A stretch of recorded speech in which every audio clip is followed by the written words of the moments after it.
Look at that.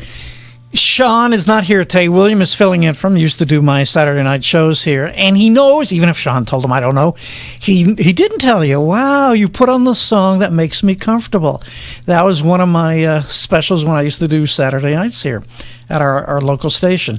So it just puts you in a comfort level. Well, what's the name of the song? I even forgot the name of the song. The Sun. You don't have to say it slowly. Weezer, Island in the Sun. Once you say it a little bit, I get it. So it's Mark Heisler back with you again, filling in for Dennis. This is my 13th year of doing so. I think I was getting William a little nervous because I'm talking to the screener. I'm talking to Christian, who does a great job too. And let's start the show. That's how I used to do my local shows. Yeah, I used to say I could call it in. That's almost a pun. Anyway, it's always a special filling in for Dennis, and you can follow me on Facebook at Mark Eisler, or write to me at markeisler@aol.com, MARKISLER at AOL.com. There's a lot I want to talk to you about today, and you can reach me at 1-8-PRAGER-776 to let me know your take. After hearing a lecture by Dennis explaining why he feels the way he does on an important life issue, in simple but easy and important terms, most people forget to do it that way, I thought I would do the same with my basic political philosophy. I grew up in Brooklyn, New York, which made me a liberal by inheritance, for no other reason that everyone else around me was also liberal by birthright. It was just, that's what you did. I don't think people questioned it. You just were a Democrat and certainly liberal. It was only when I grew into adulthood that I realized that liberalism and leftism doesn't make sense. As a kid, you want to have a perfect world where everybody loves everyone and there's peace everywhere. I guess epitomized by John Lennon's Give Peace a Chance. Never a great song, but what does it keep repeating lines over and over again? That's the idealism as a kid you have. You just, if you're a good person, you just want everybody to get along and everything to be great. But when you grow up, you learn that there are genuinely evil people in the world, and that government, as Ronald Reagan used to say, is not the answer, but the problem. It took a while to understand that. After that inheritance growing up in New York, we never thought about it. We were never told otherwise. In fact, that often divides conservatives from liberals. The leftist idea of thinking people are born basically good allows you to blame society and everyone else and everything else when things don't turn out the way you wanted them to. And you'd be more likely to want government to fix things. I always think of single women vote in bigger numbers for Democrats than married women do, because they want the government to take care of them. But this country was founded on the idea of limited government. After all, the founders had left tyrannical and oppressive governments, and they wanted to create a country that was ruled by the people and not by some faraway ruling class. When I teach government, I try to get across that our two founding documents were the Declaration of Independence and the Constitution. Those documents were so important because they codified the belief in limited government and giving power to the people whenever possible, which leads us to where we are today. I think, what did someone write to me, Mark? How did the left take over? I don't want to forget to answer that one. How did this happen? It happened mostly because of the schools. They got indoctrinated there, but I don't want to get ahead of myself. So for the first time in history, the left has taken power in this country, even if illegally. You know, I've been saying this on the air now for months, so you know I believe Donald Trump won, and convincingly at least in the Electoral College. But the left doesn't respect our founders, nor the Constitution they produced, no matter how many times they mouth the words. They say, oh, it's in the Constitution, when it is in their interest. Otherwise, they want to overturn it or say it needs to evolve when that is in their interest. They will say and do anything to get power. We found that out, right? This battle we're in now is for the soul of our country. Or as Dennis says, we're in a civil war, even if not always violent. Actually, when he first said that, I thought it was, it's not violent. What are you talking? Oh, maybe these days it is. The battle is whether we will continue to have limited government or just become another socialist or communist country, all of which have failed throughout history, which is embodied in the coronavirus shutdown battles. Think about it. Does government have a right to take away our civil liberties in the name of our health? Do they have the right to close down businesses or mandate masks or vaccines for us to live our lives? These are questions you have to ask yourself. Do they have the right to change our election laws when the Constitution clearly states that the states determine their election law? Remember Pennsylvania? Their Supreme Court, their state senate, whatever secretaries, you forget who did it after a while. But only the states can change the election law. But it didn't matter. Do they get to use, this is the left, the Justice Department and FBI to close down legitimate debate and destroy their opponents? This is new. It's not only scary. I mean, it's not only new. I should emphasize the word scary. Having government institutions choose sides in our political debates and prosecute those on the other side and do nothing about the breaking of laws by their political allies, right? To add states to our union for political advantage, to pack the courts to get concurring opinions, to spy on their free speech opponents. Did you see what they've done that with Tucker Carlson? I don't think there's any doubt that they spy. I think they even admitted it. I forgot the reason. This is all crazy. I never believed this could happen. To divide our children as they are doing with, as a teacher, boy, do I know this one, as they're doing with critical race theory or the 1619 Project. To produce a woke culture where people lose their jobs when they exercise their free speech rights. Many foreigners coming to America from tyrannical countries can't believe what is happening here in America. They ran away from it. That's what they fled for in their native countries. You probably don't need many more examples. The left has taken over the reins of power, and they believe in as much government control as possible. And I didn't mention the abrogation of our borders to allow unlimited entry for friend and foe alike. The vaccinated or the unvaccinated, can you imagine that? With COVID or without, who knows? And they don't seem to care. We are watching the destruction of America unless we fight back. So let me know if you agree or disagree at 1-8 Prager-776. Specifically, our resident in the White House has gone far left. I didn't think of that, but when I read it somewhere, I thought it was a great term. William, have you heard that used about them? Only about me. I'm a resident here for Dennis today. God, he was good on my Saturday night show that way too. You never found that clip I wanted you to play, huh? They don't have it anymore. How William used to introduce himself on the show. But in any case, some people have called him the resident of the White House, and I think that's more than apt. He has never had any real principles except getting power and influence. And doubtless, he's one of the most corrupt residents in our history. How did he and his family get rich on a government salary? How did his son and other family members use influence to get such lucrative deals? You got to wonder. How do the well-connected, like the Clintons and Bidens, get away with such corruption?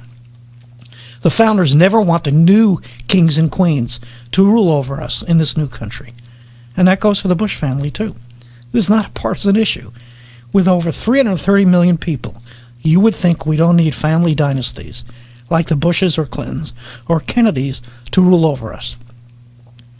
People were supposed to serve and then go home, not use the government to get power and influence and wealth.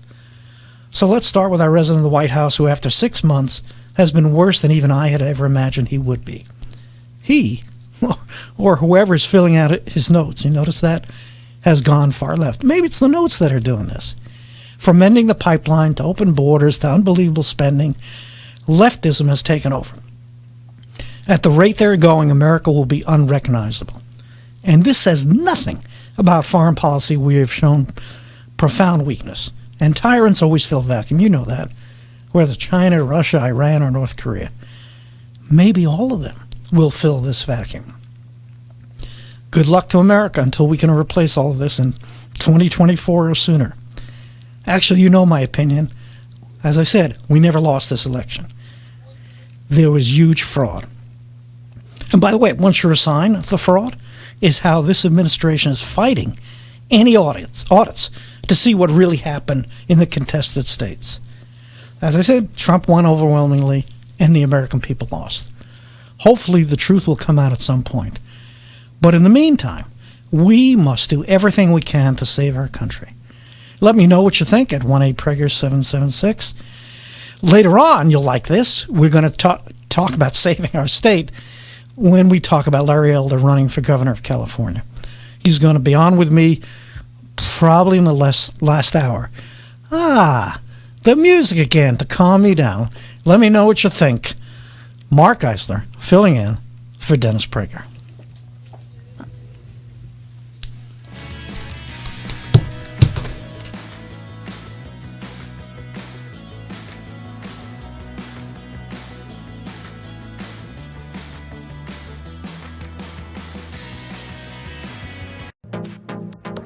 Trending now on the Mike Gallagher Show.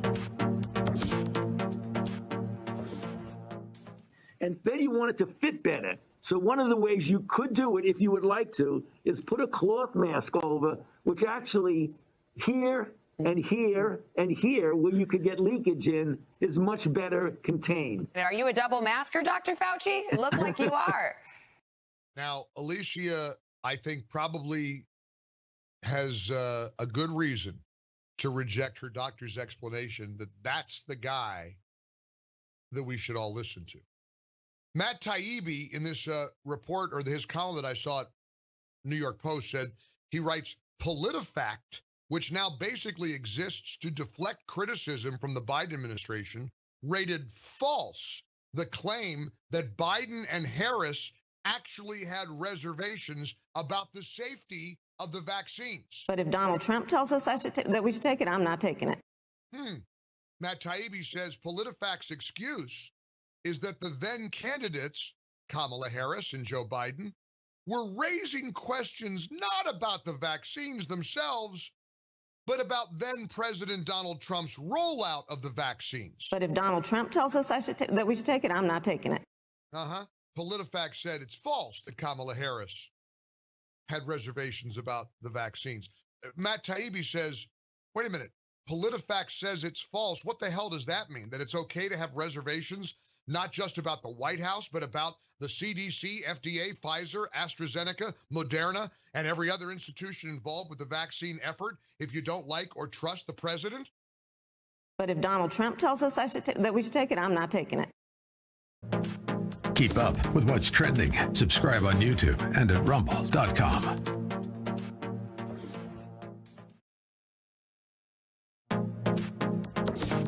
Trending now on the Eric Metaxas Show. I mean, if you're going to censor yourself in deference to that power that's above you, that's telling you what you can and can't say, then you are the joke. You're not making jokes. You are the joke. Comedians, in our situation, what we look at is what we're doing. We're often accused, we're lately have been accused of punching down. We're punching back. We're not punching down. This is a situation where conservatives are literally on the ropes in the culture battle. Yeah. And they're defending themselves against this top-down attack, this top-down tyranny from progressive ideology that's coming from celebrities, it's coming from corporations, it's coming from politicians. Yeah. We're not punching down. We're punching back at that stuff. So how big has the Babylon Bee, it's grown dramatically, but give us some numbers so we have a sense of where you've come from in the last 4 years. Well, so in the last 4 years, we've crossed the 1 million follower threshold on most of our social media. You know what? So I believe I was the 1 million follower. Were you? And don't I get something? You get something. You get like a million. What is the currency in Venezuela? What's it called? Zloty? No, that's another country. Yeah. It's worth almost nothing. I think you get 30 cents. But you know what? That's better than nothing. It's almost nothing, but it's not nothing. 1 million followers on Twitter, 1 million followers on Instagram, 1 million followers on Facebook. We're on all these platforms? Yeah, on each of them. Yeah, on each of them. But here's the thing. That million is worth more than the normal million. What I mean is anybody who appreciates the humor of the Babylon Bee has to be sophisticated because it is brilliant humor. It's not broad. It's not stupid humor. It's brilliant humor. You have to be aware of who you're making fun of and whatever. The funniest thing sometimes we go for the low-hanging dumb jokes. Keep up with what's trending. Subscribe today at rumble.com. Trending now on America First with Sebastian Gorka. This insane reversal. We've been told by Biden, by Fauci, if you're vaccinated, you don't need a mask.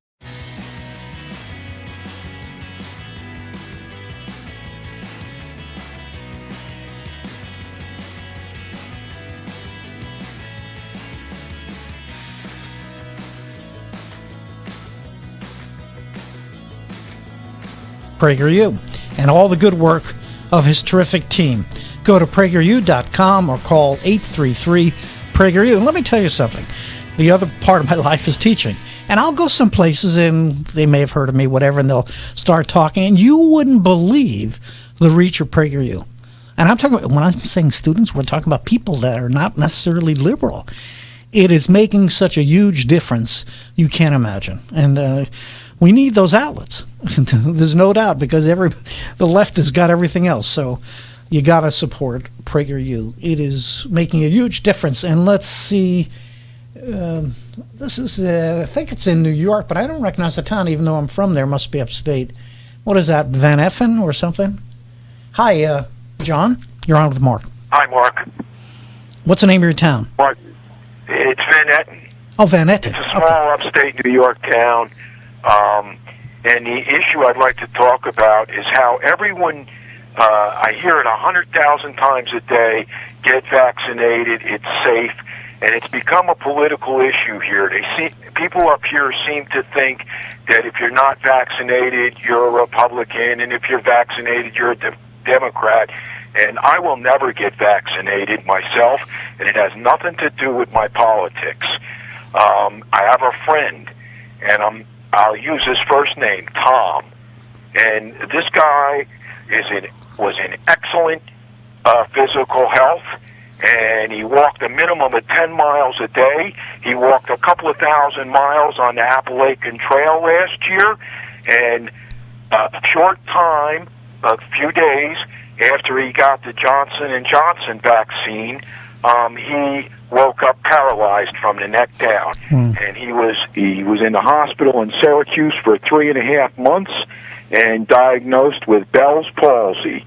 And I'm not a doctor. I can't say that it was 100% the Johnson & Johnson vaccine that did it, but it seems to me like it's more than just a coincidence. And he's going through hell. And I don't know that he'll ever walk again. Yeah, I've heard these stories. It's obviously somewhat discouraging. The other side says, well, it's such a small percentage. And, of course, labeling people politically, that's ridiculous. You know, you still have choice in this country. I don't argue that. By the way, you might appreciate this story. I was waiting forever for the Johnson & Johnson vaccine to come out because of that one shot, less side effect, chance for side effects. And this went on for a while, waiting for it to come out here. So this was months ago, right? And then I heard from one of my doctors and also family members, I said, wait a second. They say Johnson & Johnson prevents severe illness, but does severe illness include lack of loss of smell and taste? And they said no. And another doctor too, a friend of mine, Dr. Levin, said no, that's not part of it. Oh, so I could still lose sense of taste and taste and smell with the and that's not severe. It doesn't prevent. They said no. I said, oh, there goes Johnson & Johnson. So I'm with you with checking these things out, right? We don't know for sure. What really scares me, we don't know what's going to happen in 6 months, a year, and aren't there? Not only that, yeah. Mark, but my point, I guess, in this call is that I never hear anything about the side effects. Not a thing. And I called up the local paper. I don't know if you're familiar with it, the Owego Penny Saver, and they have a reader's right column, and you can call in. And 3 weeks in a row, I called in just to warn people that one of the side effects might be Bell's palsy. I had heard that there was like 37 other incidents. I think I did hear that's a side effect. And it doesn't matter to me if you tell me, oh, it's only 1 in 3 million. Well, I'm going to tell you something. The one that gets it, them numbers don't mean anything to him. That's correct. It's a tough one because one of the things news topics I wanted to discuss this later on in the show is we can't believe these people anymore anywhere, right? They've been all over the place. That's the bottom line. Yeah, who knows what to do? With Dennis, I think I'm going to take the ivermectin before I take a third, the booster shot. Because you do hear young people, heart problems. You didn't even mention that, right? By the way, I got to say this. Are you going to be insulted if I never heard of the Oswego, whatever? Oswego. Your Yeah, local newspaper. Oswego's a different place. No, I'm not insulting. No, you I don't all. mean the Matter city. of I fact, meant your newspaper. I'm with you politically 100%, and I bought a place out of this state. I can't move out of here fast enough. Yeah, we have the same I hate problem New here. York. We have the same problem in California. So this is a I tough know. call. I lived in San Diego for 5 years. Mm-hmm. I understand. You've been running away. Well, I'm not. I am. I'm running away from insanity. Yeah, that makes sense. At our local synagogue, we had a great family leave for Texas, and he had been in the and I was talking about the left, so let's get back to that. And thanks for your call. He said, I saw this in the Soviet Union or Russia, whatever he said. And he and his wife are such good people. And he said, I'm getting out of here. Maybe there's more hope in Texas. That's what the left has done. Because you can do everything you want. As I said, you can run, but you can't hide. It's gone all over the country if we don't put a stop to this. Let's go to Jim. I think we have time. Jim in Chicago, you're on with Mark. Hey, Mark. Hi, Jim. Hi, great show, buddy. Thank you. All I can say is I just tuned in. I was tuned a little late, and you said if you think that the America is being dismantled, we're in the process of that right now, and all I can do is to tell the people like you and me to just keep spreading the word, because some people can't see it, and it's a very scary thing what's going on right now, in my opinion. Maybe I should go back to what I started to say quickly. I just looked at some emails this morning. One of the ladies wrote and said, Mark, how did this all start? Now it can take a little more time. Bill Ayers had said, and Obama's, I don't know, what do I want to say, mentor in some ways, said many, many years ago that if we could take over the schools, we could kind of take over the society, and I'm paraphrasing. But they did. They took over the schools. If I had to point to one thing besides the media, of course, but they're a product of the schools also, I would say it's the school systems where they knew if they could take it over, they could produce the next generations learning that America was evil, look at critical race theory, the 1619 Project. They know that if they could indoctrinate these students, they would take over the society. So that's where it started.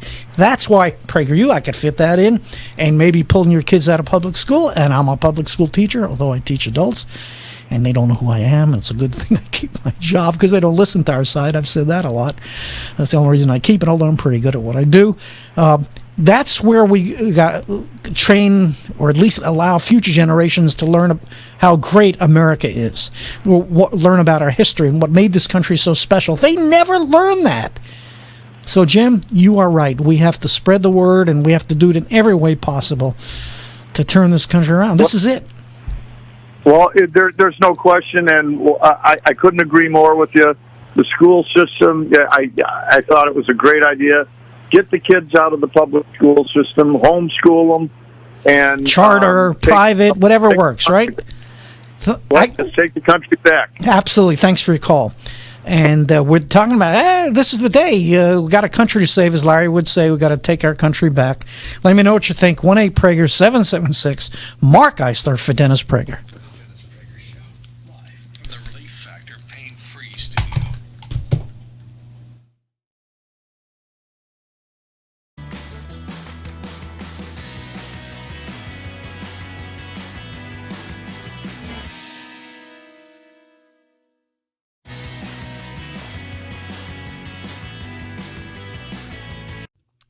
Don't you get tired of commercials screaming at you to buy gold now with inflated promises on future values? In an unregulated industry, you need honest, real experts to give you solid advice to protect your wealth and top picks on the best coins and bullion based on real-time data and historical trends. For example, as environmental policy becomes a hot topic, one precious metal that's been significantly undervalued for years is potentially set to surge. Nick Rovich, owner of AmFed Coin and Bullion, has long recommended this precious metal. Up to 600,000 ounces of this rare metal will be needed by 2030 to produce green hydrogen. Nick is doubling down on this pick, and you should too. Call Nick at AmFed Coin and Bullion to find out more. I've been friends with Nick for years, and he's my go-to guy when it comes to coins and bullion. I trust him. He is a good and very knowledgeable man. Call Nick at 800-221-7694, 800-221-7694. AmericanFederal.com. AmericanFederal.com. Not one mistake. Trending now on The Charlie Kirk Show. Well, according to the CDC's own documents, right here, Barnstable, or is it Barnstable? Whatever. County, Massachusetts. Outbreak. In all bold. No difference in mean CT values in unvaccinated and vaccinated cases. In fact, the vaccinated cases were 0.4% higher. That's the CDC's own data. That vaccinated Americans in Massachusetts, I'm just reading from the document, in Barnstable County, that the median among vaccinated was N equals 80. I'm not sure what that value represents, but 21.9. Unvaccinated, N equals 65, 21.5. I'm guessing that's how many people they were testing. I need to go look at what the values represent. It says here that risk of infection, reinfection with the Delta variant may be higher compared to the Alpha variant, but only if prior infection is 180 days earlier. It says this, that the Delta variant may cause more severe disease than the Alpha or the ancestral strains. So they're already going to now mandate indoor mask mandates. And in fact, certain sources that cover the White House very well, including Jack Posobiec, who has been wrong about almost nothing with his sources, say that lockdowns are coming to blue states in the next couple weeks. Keep up with what's trending. Subscribe on YouTube and at rumble.com. I'm Ed Morrissey of HotAir.com for Town Hall. Democrats have doubled down on radical indoctrination in schools with their embrace of critical race theory. School boards and teachers unions have rushed to implement CRT into their curricula, in some cases while avoiding parental notification. Even as these education leaders refuse to reopen schools to children, they now plan to use their near monopoly on education to push this highly controversial ideology. It's already begun to backfire. Parents have begun demanding answers from school boards and campaigned to unseat their members. Politico reports that even Democratic voters are repelled by these plans, and that the radical efforts have fired up independent and conservative.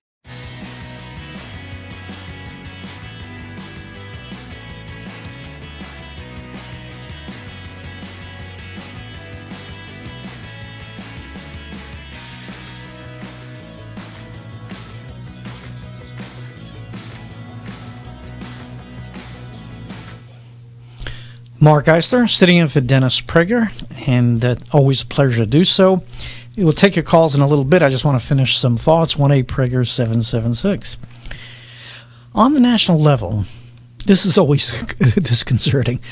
It doesn't help when we have Weasley Republicans who support massive amounts of increased spending. If you've been following the infrastructure bill, which I don't know how many Republicans signed on for that. That's outrageous. They don't get the idea about limited government. Oh, and they say, well, sign on because this will prevent the bigger bill yet to come. I mean, that's not what we sent you there for. And our children and grandchildren will have to pay for that. Or worse, turncoat Republicans like Liz Cheney and Adam Kinzinger. You wonder if they do this for the publicity, right? Like Kinzinger is an unknown congressman. But now they join the Pelosi corrupted commission meant to destroy our movement, right? The commission on 1-6 or whatever it was. Do you believe there are still people who think that the officer was hit by a fire extinguisher? That's the old, if you tell a lie often enough, people start to believe it. It's unbelievable. Or don't know that some police officers waved them in. Or FBI collaborators, Tucker's done a good job on this, may have urged the crowd on. Or that Trump supporter Ashley Babbitt was killed by an officer who still remains anonymous. Why is that true? Or that some of these protesters still sit in jail, even in solitary confinement. Can you imagine that? These are a bunch, I'm not condoning it in any way. They didn't come in with guns, and or bombs or anything like that. While the American people still can't see thousands of hours of videotape showing what really happened. That is what this commission should be investigating. But they won't, right? McCarthy, I'm not in love with McCarthy, but he appointed Jim Jordan. I forget the other guy's name. And, of course, Nancy Pelosi didn't want them on because she doesn't want the truth to come out. But you have Kinzinger and Liz Cheney. Oh, there's a piece of work. Liz Cheney. I mean, condemning Trump from the beginning. I have no use for these people. You know, they let their hatred get in the way of what's best for this country. It's clearly a show trial to damage President Trump. And those who really did destruction, like BLM and Antifa, will never be investigated. You know that. This is what's so discouraging, to believe that this country is turned into where the left is taking power and prosecuting their enemies. We might as well be a banana republic, or worse. It may not just be that. It could be a tyranny headed towards socialism or communism. That's why I say people coming from other countries think, well, I left this. What is taking place in America? This is what you get, by the way, when you voted against President Trump's tweets, for those people who did that. You didn't want Trump to win, so America lost. And we have Republicans. I didn't mention Mitt Romney. You probably heard me say this over the years. I was a delegate for him. Well, his wife waved at me. That really was exciting. She was a nice-looking woman. I sound chauvinistic or whatever. No, I'm just saying that I was a delegate for him, and he went off the deep end because another one with no principles or no values. He just wants the title. He wants the job. He wants to go to the Hollywood parties. And Mitch McConnell, another real loser, wants to be part of the Washington establishment who will sell us out at the drop of a hat to keep their privileges. I told a story, I think when I was on for Larry last or Dennis last, I don't remember who.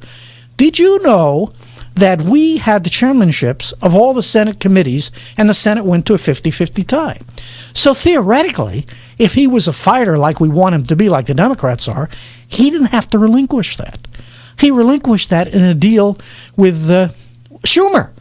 And the deal was that they wouldn't end the filibuster, that Manchin and Sinema of Arizona would never vote to end the filibuster. He made a deal with them.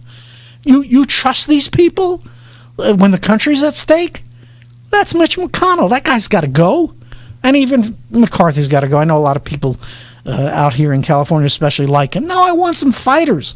I want some people to understand that this is for the soul of the country. So you have those guys too. So how do you see it? Is the American experiment over, as the previous caller kind of alluded to, and he's going to fight? Is the left here to stay? You got to let me know what you think at 1-800-Prager-776. And when we come back, I am going to take some more of your calls. I have never, I'm both. I want you on both sides. I've never been so discouraged with what's happened, but I never give up on America. How could you? With all those people who died for us, gave up their lives, or just got injured, or served for us. I mean, this was the special place on earth. We can't let it go. So you can never give up. You can be discouraged, and then every day is a new day, and you keep on fighting. Let me know what you think. 1-800-Prager-776. I'm Mark Eisler, sitting in for Dennis Prager.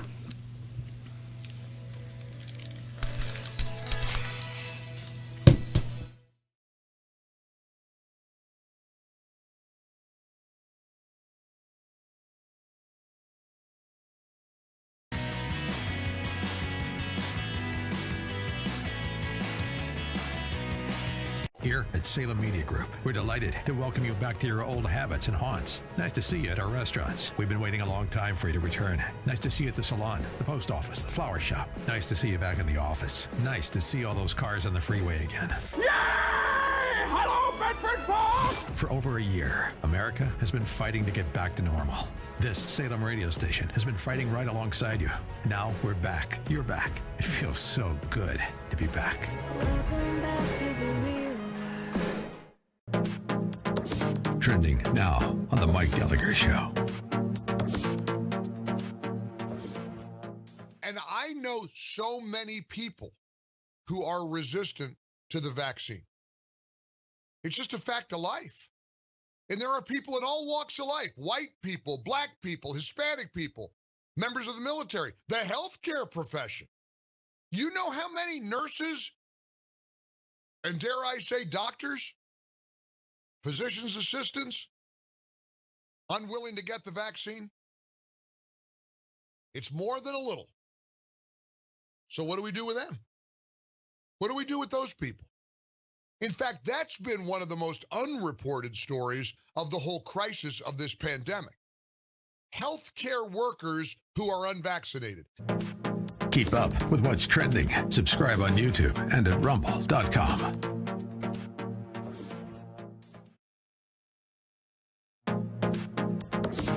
Trending now on The Larry Elder Show. Stephen, let's pretend like you were president for a day. What do we do to get this economy back in shape?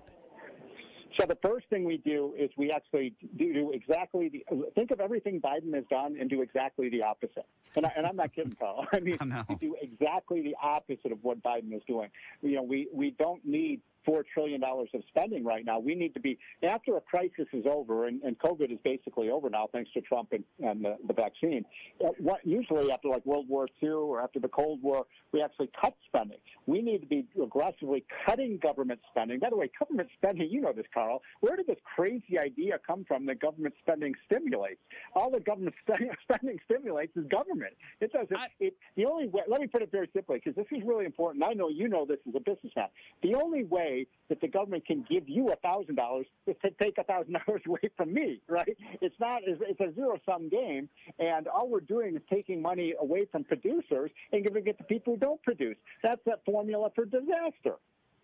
You know what? It's so funny that you mention that. I talk about that often on my show, and one of the things, it's frustrating to hear Biden talk about it, but it's even more, it's scary to me that people believe it, that there's such a lack of understanding when it comes to economics that it completely baffles me. It completely scares me that he could say the things that he says about inflation and just completely get away with it. Now think about somebody like Joe Biden. What has Joe Biden done in his life? Well, he's never had a job. I mean, all he's done, he's been in government his whole life. Keep up with what's trending. Subscribe on YouTube and at rumble.com.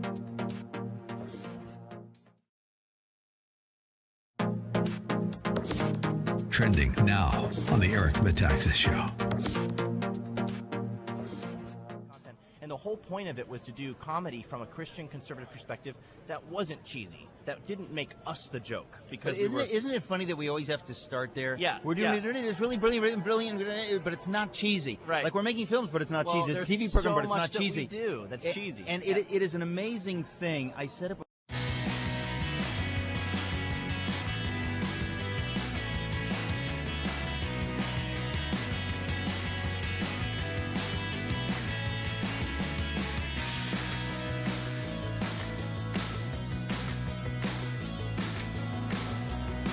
It reminds me of, I was doing a TV show many years ago. I had my own local show in Los Angeles, and the person giving me the cue showed me 2 minutes. So I did 2 minutes, and I kind of wrapped it up. And then I wrapped it up, and he showed me another 2 minutes. I thought, okay, I could be flexible. This is all part of the inside stuff to radio, which it's always a lot of fun to do this stuff. Let's go to your calls, as I said I would. Let's go to Alex in Los Angeles. Alex, you're on with Mark. Hi, Mark. Thanks for taking my call. Sure. First, just to establish who I am, I identify as liberal. I am also a Zionist. I don't agree with the policies of the Squad, and frankly, I think maybe a little bit less of the rhetoric is exactly what this country needs. But the reason I'm calling is because of the discussion about vaccines and just the inane nature of what personal responsibility seems to mean right now among the entire right.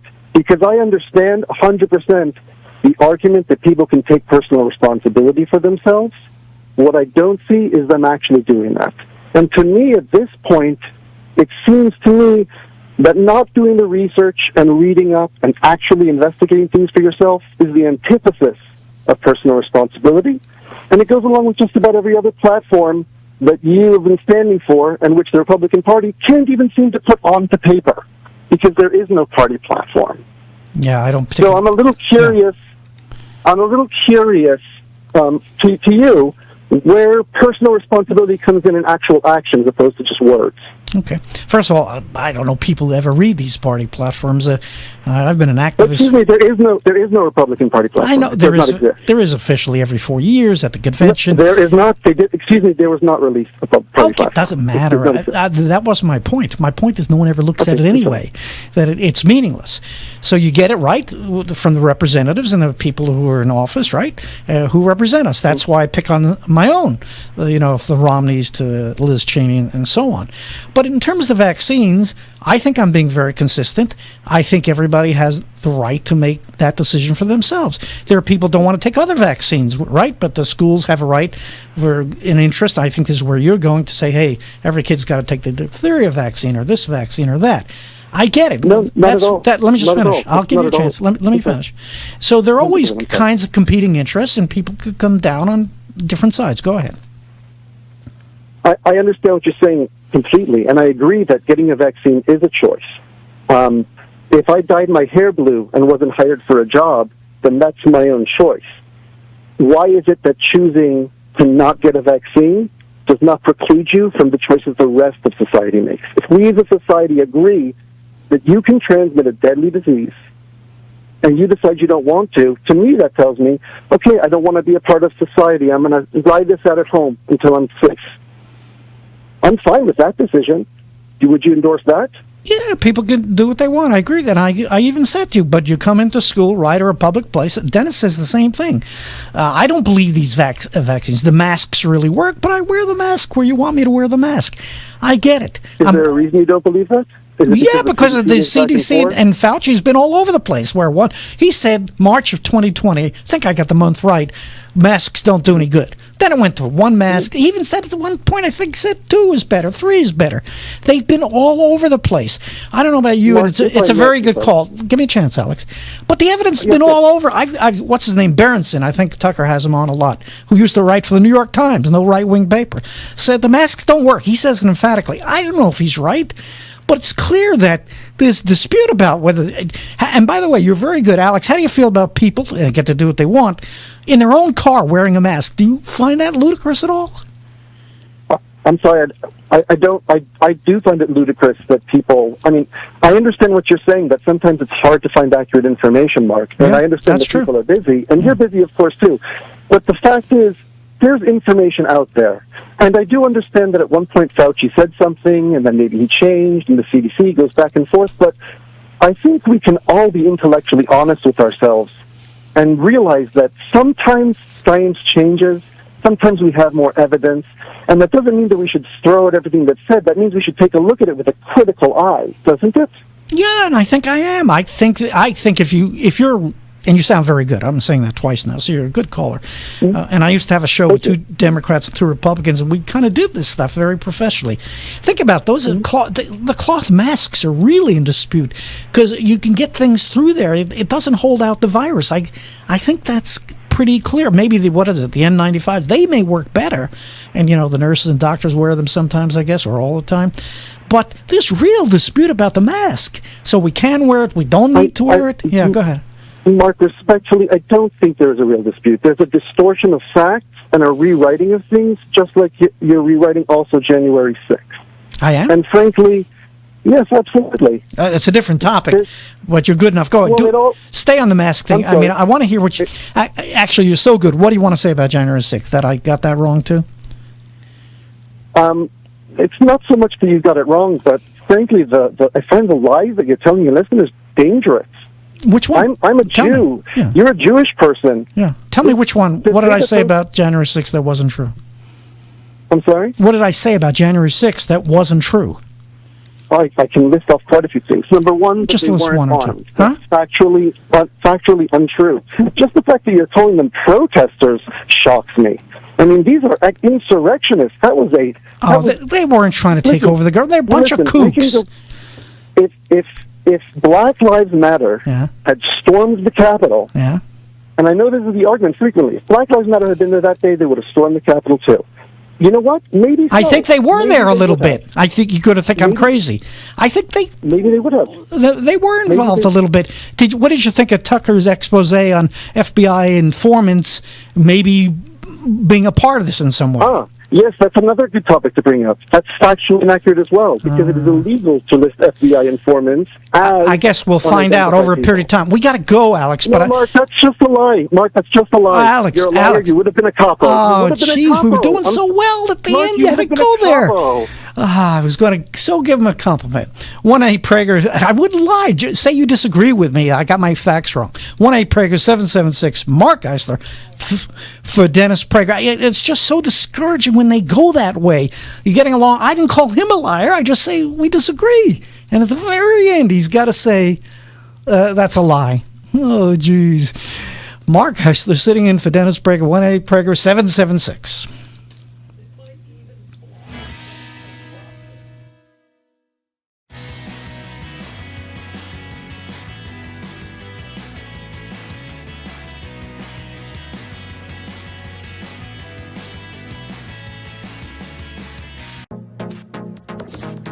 Trending now on America First with Sebastian Gorka. We have vaccine mandates for federal workers. Nancy Pelosi says masks are back. You're going to be arrested if you don't wear them in Congress. When is this going to end, Phil? You know, it's I don't know when it's going to end. We've got the masks are mandatory again in Washington, D.C. As of 5 a.m. Tomorrow morning, which is very interesting because it's been 13 days since the District of Columbia last reported a death with COVID. We've had 11 homicides in the last 13 days, Yep. but 0 deaths with COVID. And, Maybe they should ban homicides, Phil. Yeah, right. Well, or at least maybe have a little bit more vigorous enforcement of the existing laws against them. Keep up with what's trending. Subscribe today at rumble.com. Don't you get tired of commercials screaming at you to buy gold now with inflated promises on future values? In an unregulated industry, you need honest, real experts to give you solid advice to protect your wealth and top picks on the best coins and bullion based on real-time data and historical trends. For example, as environmental policy becomes a hot topic, one precious metal that's been significantly undervalued for years is potentially set to surge. Nick Grovich, owner of AmFed Coin and Bullion, has long recommended this precious metal. Up to 600,000 ounces of this rare metal will be needed by 2030 to produce green hydrogen. Nick is doubling down on this pick, and you should too. Call Nick at AmFed Coin and Bullion to find out more. I've been friends with Nick for years, and he's my go-to guy when it comes to coins and bullion. I trust him. He is a good and very knowledgeable man. Call Nick at 800-221-7694, 800-221-7694, AmericanFederal.com, AmericanFederal.com. Not one mistake. Trending now on the Charlie Kirk Show. Well, according to the CDC's own documents, right here, Barnstable, or is it Barnstable? Whatever. County, Massachusetts. Outbreak. In all bold. No difference in mean CT values in unvaccinated and vaccinated.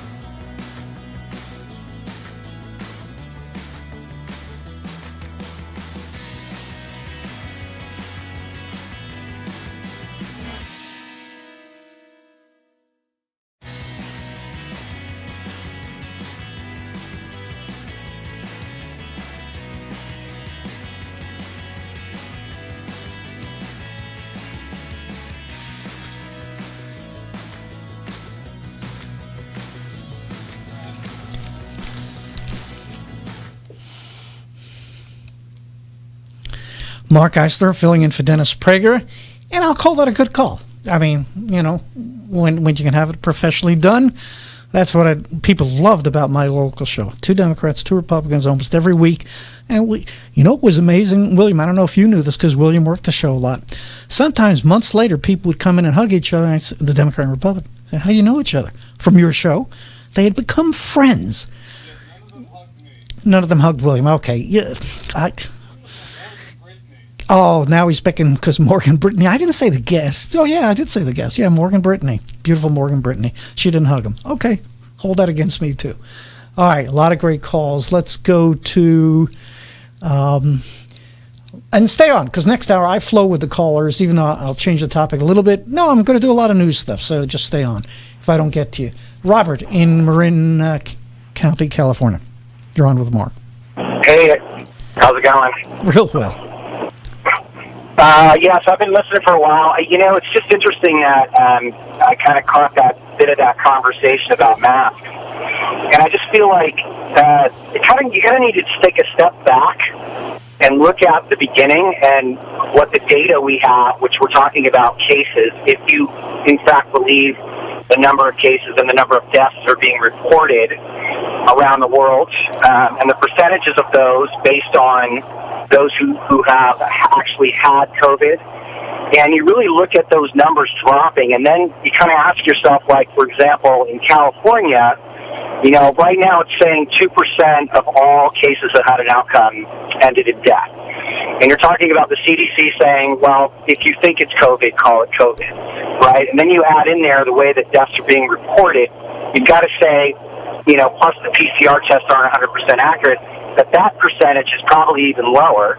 But then you had California recently, I think a few months back, they took off the demographics of the age groups. And another piece of information that's really important is you don't know, you can find it on the CDC's website, but they talk about people with 2 or more pre-existing conditions. And then also people on medications that really, lower your immune system. And if you take all that into consideration, someone of my age group is probably like 0.5% chance, out of the closed cases that I would die if I were to get sick. Gotcha. We got to go, but I think you kind of made your point. The deaths is the real question I care about, and it sounds like that's what Robert cared about also. Let me know what you think at 1-8-PRAGER-776, and we'll continue the news stories in this one too. Mark Eisler for Dennis Prager. The Dennis Prager Show, live from the Relief Factor Pain-Free Studio.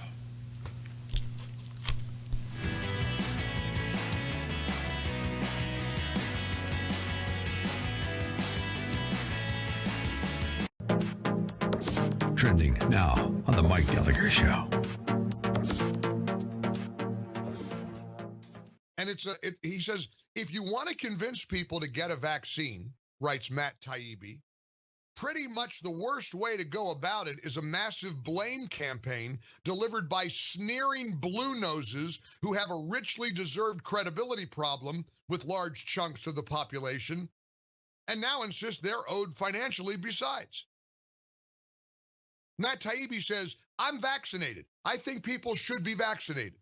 But the latest moral mania we're witnessing, and make no mistake about it, he writes, the pandemic of the unvaccinated PR campaign is the latest in a ceaseless series of such manias dating back to late 2016, lays bare everything that's abhorrent and nonsensical in modern American politics. Isn't that, I think that's such a smart reaction. In fact, those panelists on the 5 yesterday were very wisely pointing out, Greg Gutfeld said to Geraldo, if you're trying to be persuasive, buddy, it ain't working. It ain't working. 800-655-Mike. Let's just see how persuasive Geraldo Rivera was. Here's Chris on line 1. Hey, Chris, did Geraldo help you make up your mind about the vaccine? Totally. Now I'm really pissed off because my sister is a state worker and she doesn't want to get the vaccine, but she has to do it. So I was going to basically get it to help her move on, okay? But after hearing him, I'm not going to do it. Keep up with what's trending. Subscribe on YouTube and at rumble.com.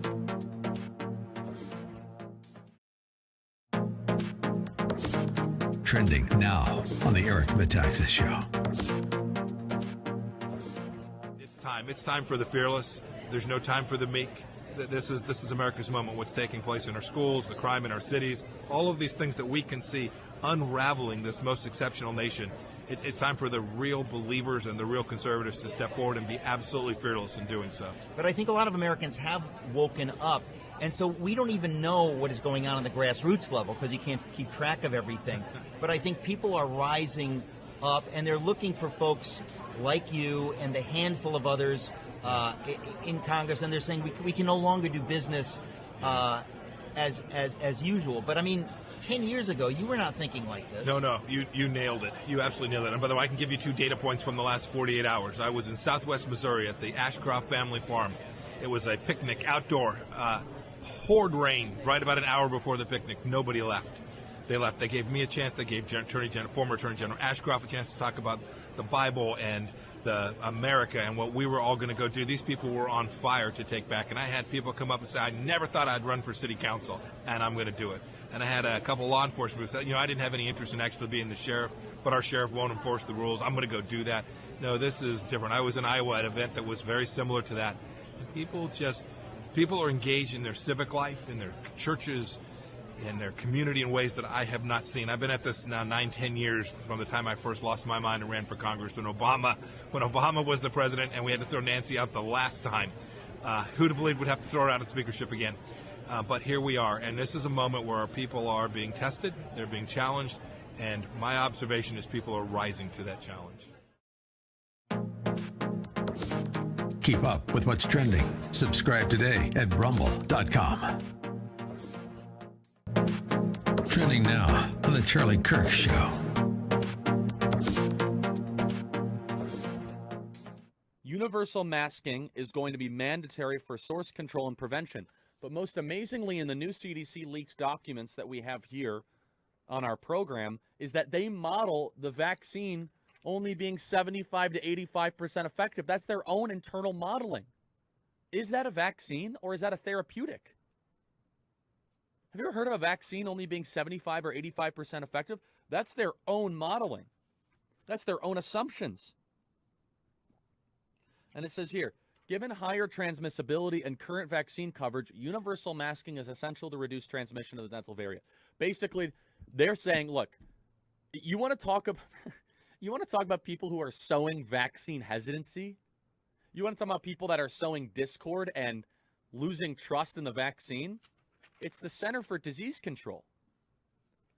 Joe Biden and the federal government is now running interference at a very aggressive pace. Cut 89. Joe Biden says, at my direction, all federal personnel and visitors to federal buildings will have to do the same. Cut 89. Who live in areas with substantial or high case rates will follow the mask guidance that's being laid down by the CDC. And at my decision, my direction, all federal personnel and visitors to federal buildings will have to do the same thing. Every single building. Alan Dershowitz, a man I have a lot of respect for, is just so wrong on this, it's hard to even put into words. Cut 91, Alan Dershowitz says, and I'd love to have him on our podcast and describe this, he's a civil liberty guy. Keep up with what's trending. Subscribe on YouTube and at rumble.com.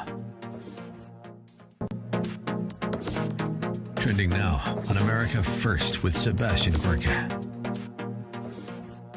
We have vaccine mandates for federal workers. Nancy Pelosi says masks are back. You're going to be arrested if you don't wear them in Congress. When is this going to end, Phil? You know, it's I don't know when it's going to end. We've got the masks are mandatory again in Washington, D.C. As of 5 a.m.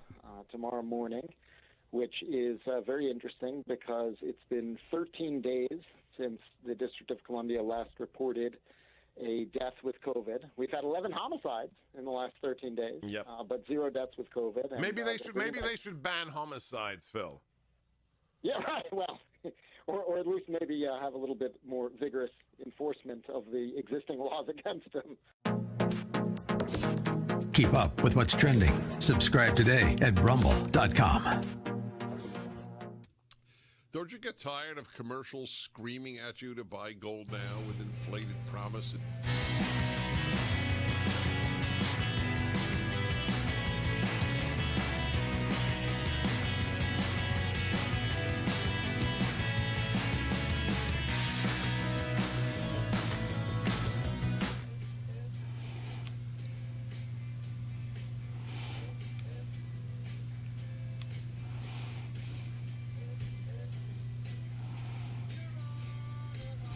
Mark Eisler back with you again, filling in for Dennis Prager. William's here for Sean today.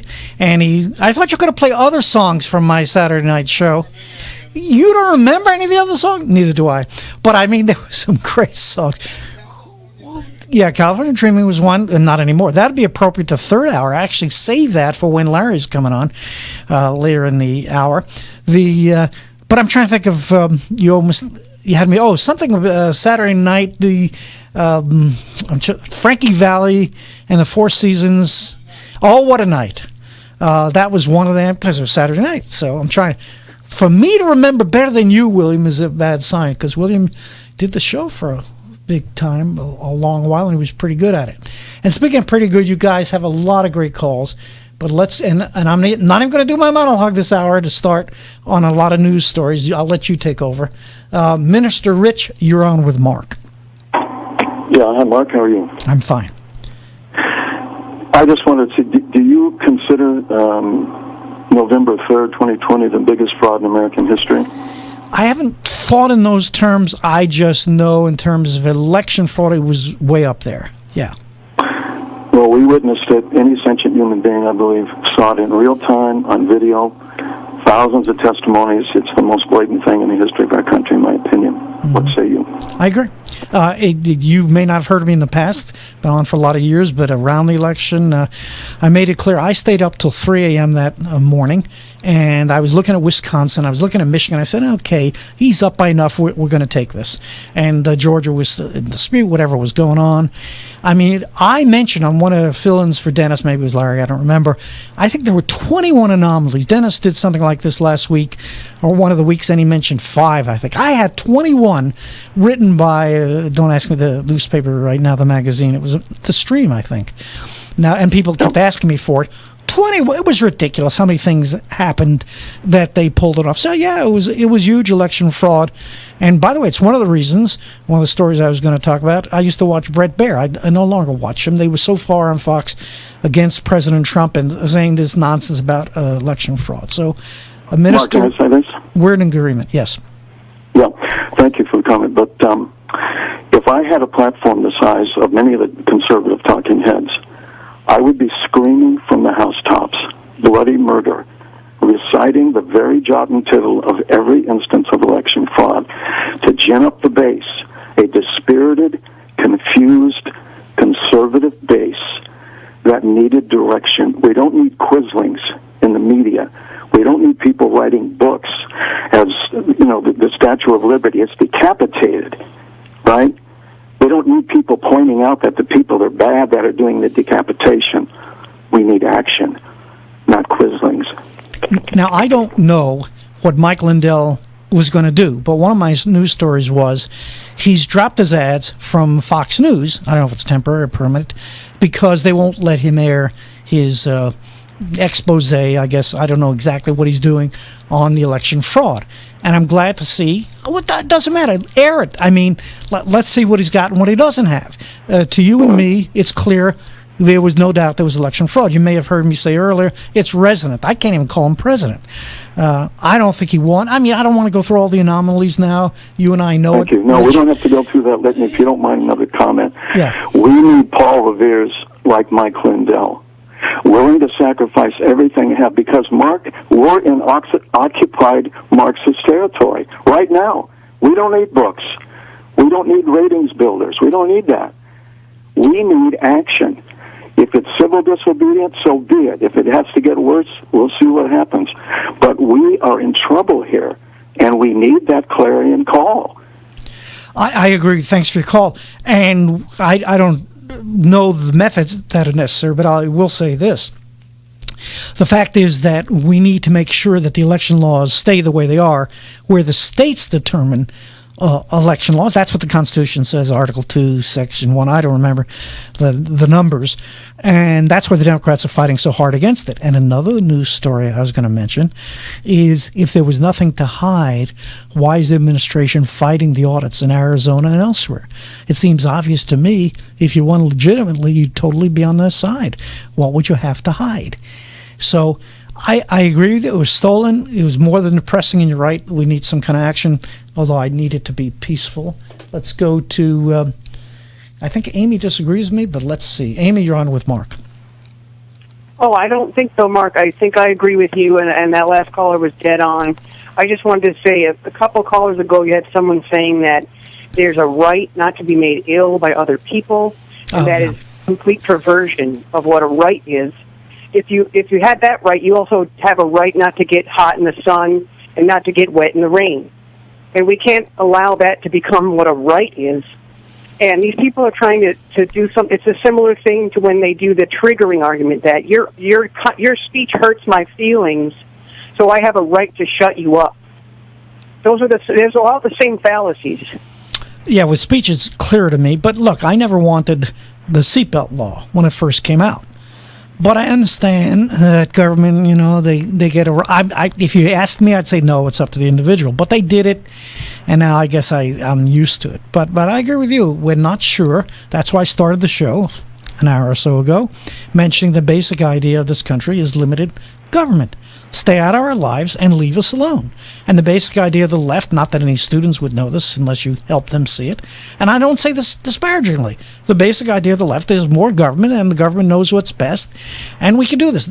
Added to that, they often become elite, like Nancy Pelosi, right? Not wearing a mask when it's convenient, or Gavin Newsom eating at a restaurant without his mask on, because they really think that they're privileged, that they have a right to live different than the rest of the people. That's not what this government was founded on. That's not what this country was founded on. So it's a basic difference between conservatives and liberals. Go. Well, does it make any difference, the fact that they are saying it is true that the variant is still spread when people have been vaccinated? They're still spreading it. So that whole argument goes out the window.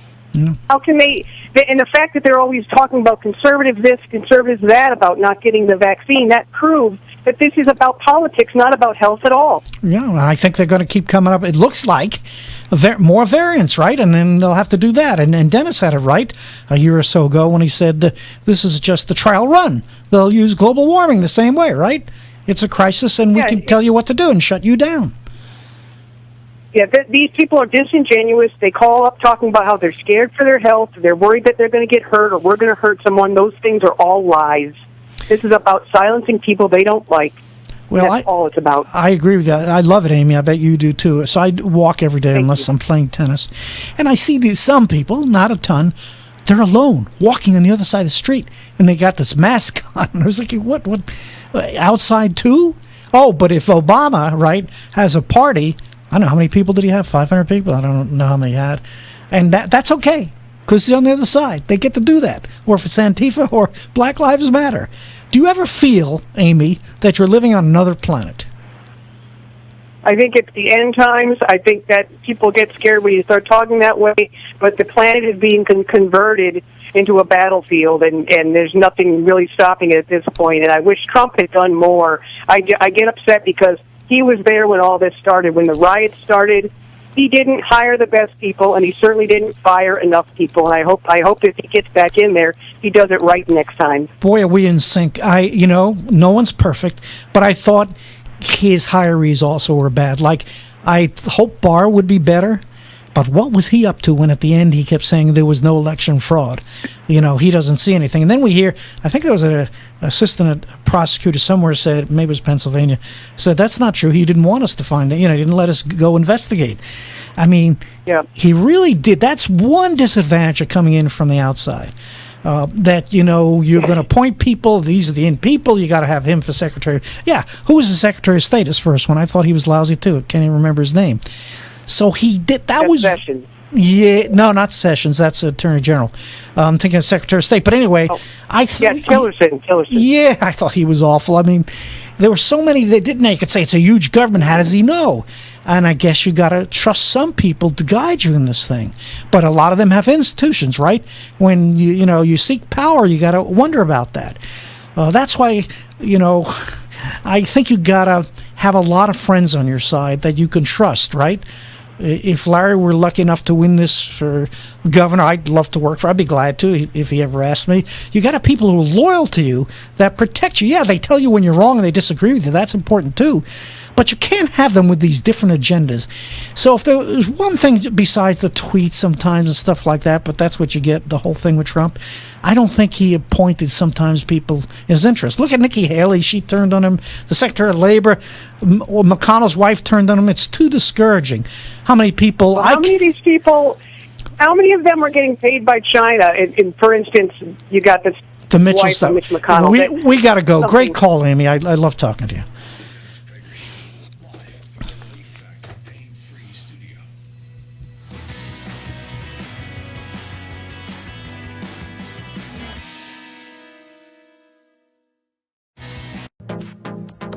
Trending now on the Mike Gallagher Show.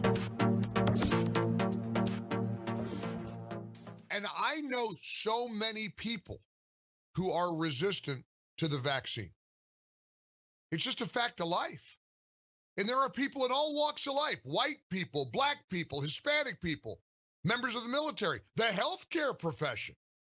You know how many nurses, and dare I say doctors, physician's assistants, unwilling to get the vaccine?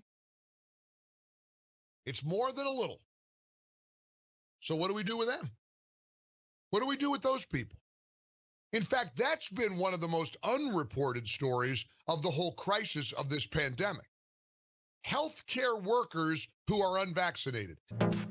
Keep up with what's trending. Subscribe on YouTube and at rumble.com.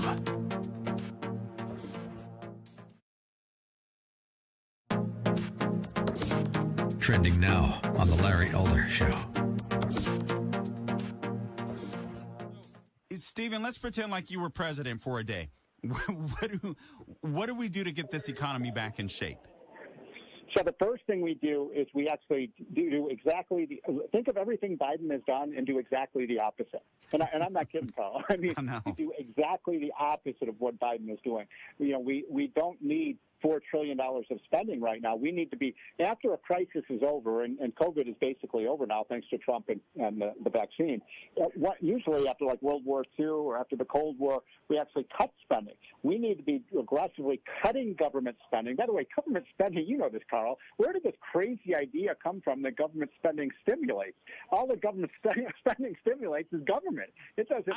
The only way, let me put it very simply, because this is really important. I know you know this as a businessman. The only way that the government can give you $1,000 is to take $1,000 away from me, right? It's a zero-sum game, and all we're doing is taking money away from producers and giving it to people who don't produce. That's that formula for disaster. You know what? It's so funny that you mention that. I talk about that often on my show, and one of the things it's frustrating to hear Biden talk about it, but it's even more it's scary to me that people believe it. That there's such a lack of understanding when it comes to economics that it completely baffles me. It completely scares me that he could say the things that he says about inflation and just completely get away with it. Now think about somebody like Joe Biden. What has Joe Biden done in his life? Well, he's never had a job. I mean, all he's done, he's been in government his whole life. Keep up with what's trending. Subscribe on YouTube and at rumble.com.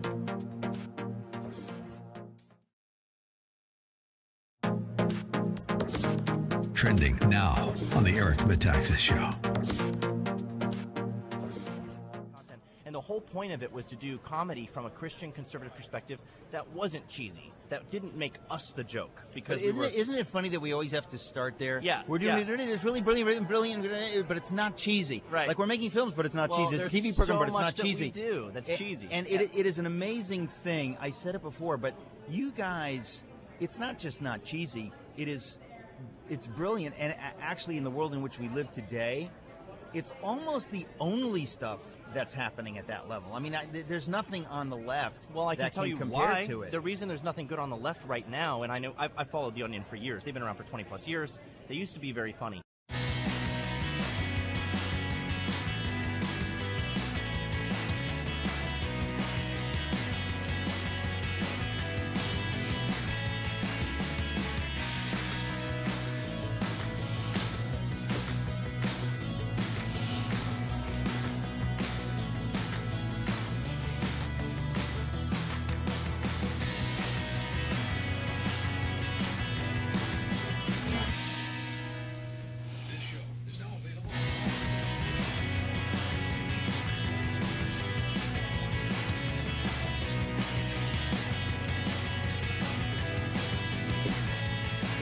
Mark Eisler filling in for Dennis Prager, and that was the Four Seasons, Oh What a Night, which we played one of the hours on our Saturday night show, which we did pop culture, we did 2 Democrats, did 2 Republicans. It was a different show. People loved that. Maybe I'll bring that back as a podcast someday. Anyway, as you know, August is fundraising month for PragerU with over 5 billion views. That's unbelievable. PragerU has been educating college and high school students all over the world. And now PragerU is reaching grammar and junior high school kids with new PragerU Kids content. Education got us into the mess, just what I said, right?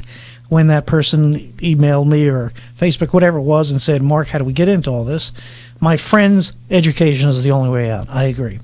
We need to support Dennis and his terrific team. Go to PragerU.com to donate or call 833-PragerU, PragerU.com, or call 833-PragerU. And Alan probably doesn't like to say this, but it was Alan's idea, as far as I know, to start PragerU. To do that kind of good, and of course Dennis agreed right away, is amazing. But what these 2 gentlemen did, and all the people that have followed them, I know it's a great organization. And speaking of people in an organization, William gave me this article I want to mention. It's amazing. Talk about loss of freedom. Ohio judge orders man to get COVID-19 as condition of probation. He ordered a man to get vaccinated against COVID-19 or face jail time. It doesn't matter his name, but Judge Wagner told the gentleman at a sentencing hearing in a Hamilton County courthouse Wednesday he must get vaccinated within 60 days as a condition of his probation for possession of fentanyl, the news station said. I'm just the judge, not a doctor, but I think the vaccine's a lot safer than fentanyl, which is what you had in your pocket. Yeah, maybe it is a lot safer. No one's arguing that. Who are you to tell him he must get vaccinated? It's unbelievable. And the question is loss of freedom. That's where I started. What was this country founded on? Liberty. Get rid of kings and queens, and you get to make the decisions wherever possible. That's what makes me a conservative, constitutionalist. It all makes sense. All right. A lot of great calls. I have no idea exactly. Carl, in Portland, Oregon, what do you want to talk about? Oh, hey, yeah, just something you mentioned a little ways back was the infrastructure bill. I'm a big fan of it. I think it's what our country needs. China's building infrastructure every day, and our pretty much useless government cannot seem to get this done. Also, you mentioned Adam Kinzinger, and he is one of the politicians I like most. And the reason is I seek politicians from either party, I don't care what party they're from, who put service before self and put country before their party. And he's a classic example of that. Tulsi Gabbard's an example of that. And there are many others from both sides of the aisle. Well, let me react. So the infrastructure bill, maybe not the first one, I'm not 100% sure, but certainly the one they're about to come up with after this one is loaded with things that are not infrastructure. They're not, I think the number, I could be wrong, 6% or 10% is on real infrastructure like bridges and roads and so on. Most of the rest is pork and nonsense that you throw in, from the Green New Deal to other kind of stuff. And Adam Kinzinger. Yes, the other one that they want to put on top of it. I'm not supporting that. I'm supporting hard infrastructure, and I'm glad to see that the two parties can get together on that. Now, so who's going to pay for this? How are we going to pay for this, Carl? Okay, here's the thing. I have no problem even running a deficit if it's an investment in the United States, and infrastructure is, because these are all jobs that cannot be exported. So I'm in construction. I'm a union electrician. I'm a Navy vet. Thank you for your service. This is the type of stuff that we need to invest in our country. All this other pork stuff, I totally agree with you. Okay, then maybe if we cannot have safe water systems, safe bridges and roads, the infrastructure, to have business and commerce, then we might as well give up. If China's beating on that every day. Carl, if that's all it was, my point. Yeah, good. If that's all it was, I'd be for it. But everything they've done, I don't know what, $6 trillion we're up to now with the original first bill in January, February, whatever it was, and so on. It's our children, grandchildren going to pay for this. You can't spend your way out of this. So if it was just that and nothing else, you and I might be in agreement. We're certainly not in agreement on Kinzinger, what he's up to. This is not about putting country ahead of your party. There was no insurrection on January 6th. There was a bunch of morons and others involved. We don't know who was involved. I hope that comes out at some point. It was nonsense. It was ridiculous. Should they be responsible? Absolutely. But don't make this into something it wasn't. And Nancy Pelosi, are they going to show us thousands of hours of tape of what really happened? No, they refused to do that. Are they going to question? She was in charge of the police, the Capitol Police, and so was McConnell with her, to decide about providing protection for the Capitol. The best evidence looks like they turned it down for the National Guard or anything else. There was a lot going on. I watched policemen. I wondered about this when I first saw it, Carl. I watched policemen, some of them, waving these people in. We don't know the truth about January 6th. But this commission, that's not what it's about.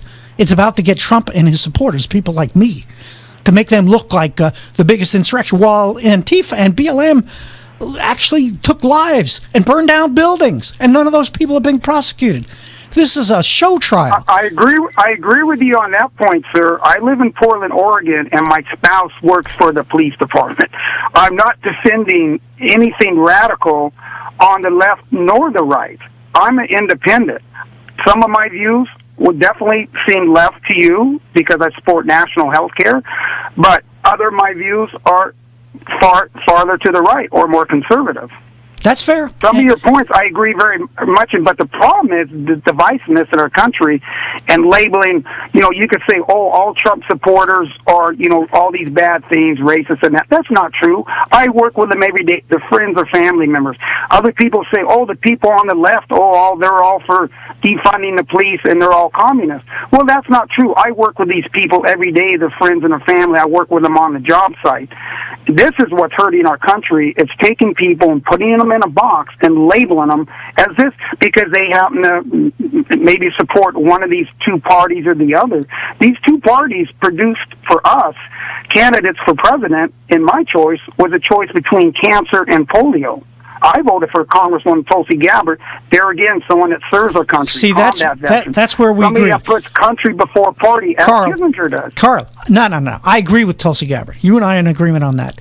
Guess whatever his name is. He's not doing that. They wouldn't allow McCarthy, the leader of the Republicans. They got rid of two of the people he recommended. Can't you see what a show trial this was? They only took the two people who agreed with them and didn't care about what really happened at the Capitol. They're out to get Trump and his supporters. That's what this is. It's a show trial. He's not a patriot. He's a fool. He just wants the publicity. I have no use for him. I disagree with that about Kissinger. He's served our country honorably. He's a highly decorated. I don't argue that. I don't argue that. He continues to do that. And just because his opinion may differ from you, no, it's not different. He's an outstanding person. I would vote for him in a heartbeat. This is like a communist show trial. But Carl, good call. Let me know what you think. 1-8 776. Mark Eisler filling in for Dennis Prager.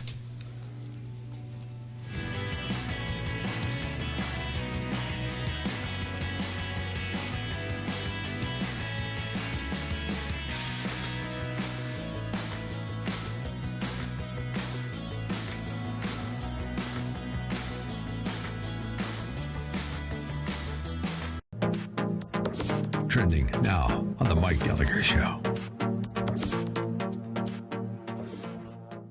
And he says, if you want to convince people to get a vaccine, writes Matt Taibbi, pretty much the worst way to go about it is a massive blame campaign delivered by sneering blue noses who have a richly deserved credibility problem with large chunks of the population and now insist they're owed financially besides. Matt Taibbi says, I'm vaccinated. I think people should be vaccinated. But the latest moral mania we're witnessing, and make no mistake about it, he writes, the pandemic of the unvaccinated PR campaign is the latest in a ceaseless series of such manias dating back to late 2016, lays bare everything that's abhorrent and nonsensical in modern American politics.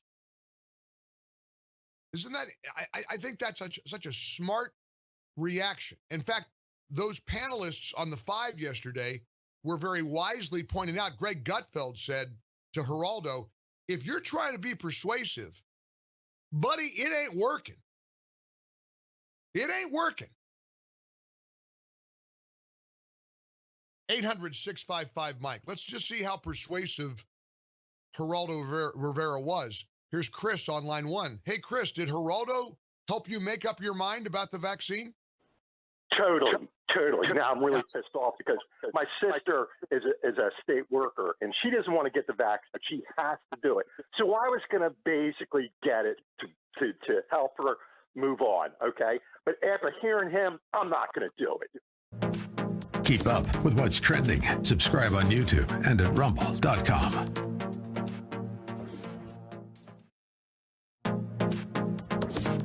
Trending now on the Eric Metaxas Show. It's time for the fearless. There's no time for the meek. This is America's moment. What's taking place in our schools, the crime in our cities, all of these things that we can see unraveling this most exceptional nation. It's time for the real believers and the real conservatives to step forward and be absolutely fearless in doing so. But I think a lot of Americans have woken up, and so we don't even know what is going on the grassroots level because you can't keep track of everything. But I think people are rising up, and they're looking for folks like you and the handful of others in Congress, and they're saying we can no longer do business as usual. But I mean, 10 years ago, you were not thinking like this. No, you nailed it. You absolutely nailed it. And by the way, I can give you 2 data points from the last 48 hours. I was in southwest Missouri at the Ashcroft family farm. It was a picnic outdoor, poured rain right about an hour before the picnic. Nobody left. They left. They gave me a chance. They gave former Attorney General Ashcroft a chance to talk about the Bible and the America and what we were all going to go do. These people were on fire to take back. And I had people come up and say, I never thought I'd run for city council, and I'm going to do it. And I had a couple law enforcement who said, I didn't have any interest in actually being the sheriff, but our sheriff won't enforce the rules. I'm going to go do that. No, this is different. I was in Iowa at an event that was very similar to that. And people are engaged in their civic life, in their churches, in their community in ways that I have not seen. I've been at this now 9-10 years from the time I first lost my mind and ran for Congress when Obama was the president and we had to throw Nancy out the last time. Who'd have believed we'd have to throw her out of speakership again? But here we are, and this is a moment where our people are being tested, they're being challenged, and my observation is people are rising to that challenge. Keep up with what's trending.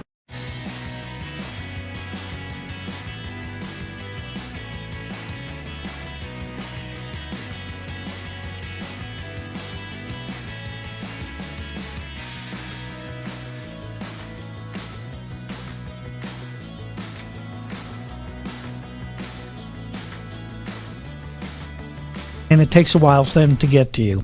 Let's go to Darren in Grand Ledge, Michigan. Darren, you're on with Mark. How you doing, Mark? Well, Darren. Going back to when the Reverend called in and, the statistical anomalies on the election, which you've identified 21, probably more. 20-something, yeah.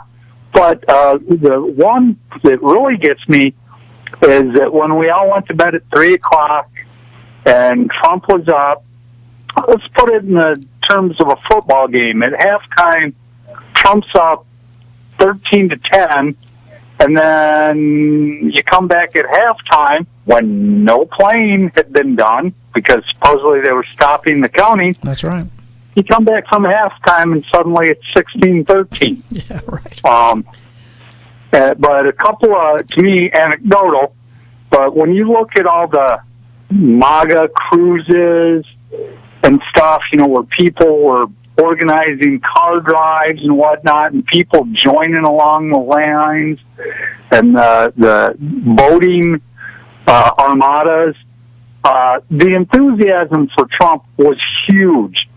And to tell me that the Biden people that couldn't get 20 people at one of his rallies were that enthused to, outdo Obama even, just kind of makes one scratch their head. And by the way, they didn't outdo Obama and Hillary for that matter, except in the counties where it mattered, where it was close.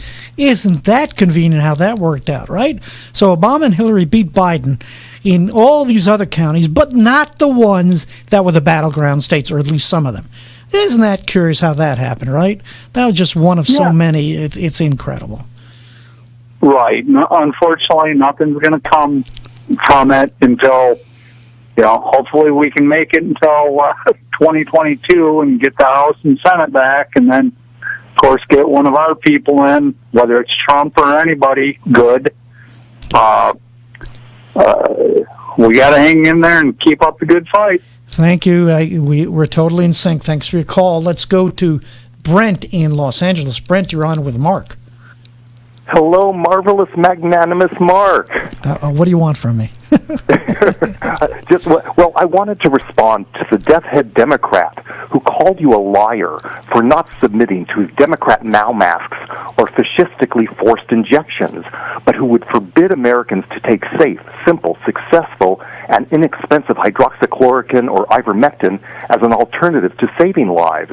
And his Democrat dictators have proven themselves to have zero regard for human life, not only in our country, but around the world. And I could start listing them. Did you take ivermectin, or are you thinking about it? No. I'm just taking vitamins, washing my hands, and keeping good hygiene. You take and vitamin D? Away. You take vitamin D? Yes. I take vitamin D, too. And C and zinc. Yeah, the worst part, I think, with this whole thing, American people want to believe their government and so on, but they've been all over the place. You can't believe the CDC anymore. The World Health Organization was bought out by China. That one's obvious. Fauci is hopeless. I now feel about him like I do about Biden and Obama. I turn the TV off as quickly as... We're still listening to this guy? This guy should be in jail. He's cost a lot of lives. There he is at a baseball game taking his mask off. How can you trust this guy? Isn't it obvious to everybody he's after the power and the fame? Well, he's after something, and I think Dr. Zelenko should be, if we actually cared about life, Dr. Zelenko would replace him. And Dr. Zelenko thinks that the government is actually knowingly engaged in a mass murder policy. Yeah, I appreciate your call. I don't go that far, but I'm not Dr. Zelenko. Let's see how much time is left. It won't give Anthony too much time, and he disagrees. Go ahead, Anthony. Let me have it. Okay, so here's the thing. At this point, I think we have to stop. And I think one of your previous callers said it. The truth behind all of this is I'm hearing stuff like Trump won the election. That's false. Trump has $102 million that he could spend. We've had all kinds of investigations. Nothing's been proven. No, we haven't. We haven't had all kinds of. What are you talking about? What kind of investigations? There were audits. No. The audits are still going. Like in Arizona, as an example, they're trying to stop it. Right, but what I'm saying is with all the money, if there was something that was to be found. Then, number two, if Dr. Fauci is responsible for the deaths, if Cuomo's responsible for 15,000 deaths for sending people to rest homes, what do you call the guy that stood on the stage and told America that it was all a joke, it was a hoax, don't worry about it, it'll wash through? Is he responsible for 700,000? No, he's not responsible for the deaths, and that wasn't his total position. You're misrepresenting his position like they did with the Clorox. Hold on. I'll give you more time, okay? Just hold on. Okay. Let me know what you think. Mark Eisler sitting in for Dennis Prager.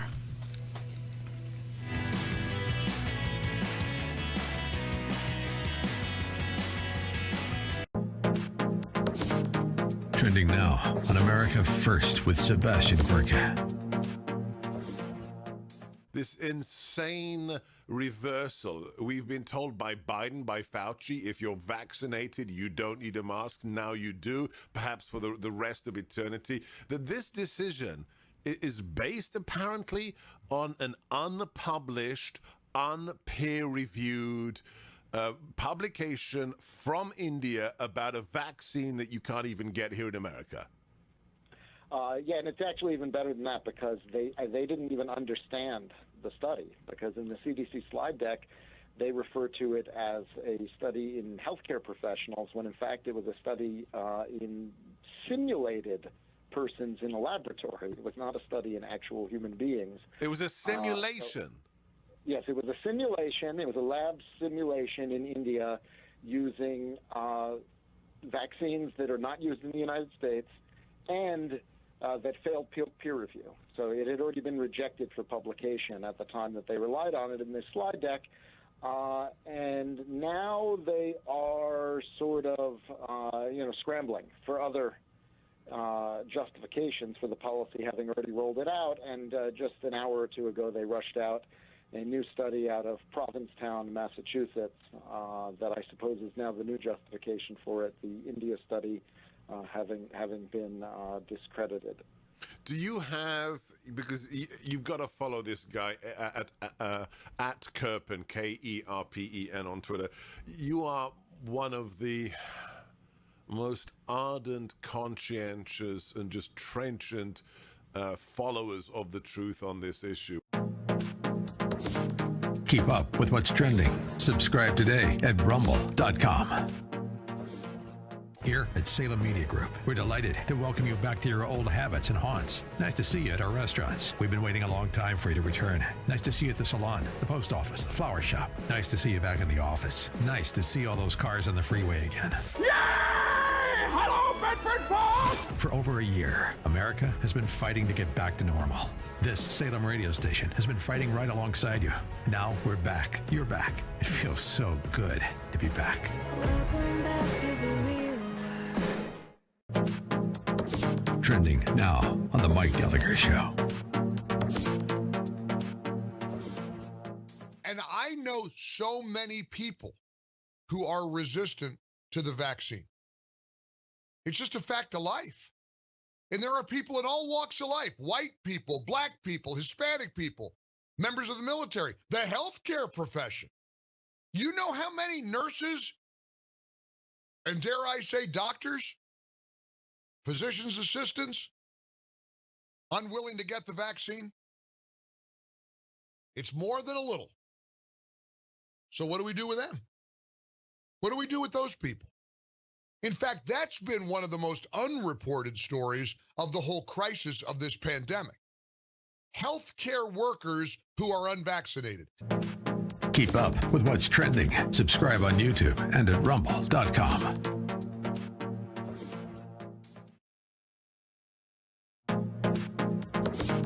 Trending now on the Larry Elder Show. Stephen, let's pretend like you were president for a day. What do we do to get this economy back in shape? So the first thing we do is we actually do exactly think of everything Biden has done and do exactly the opposite.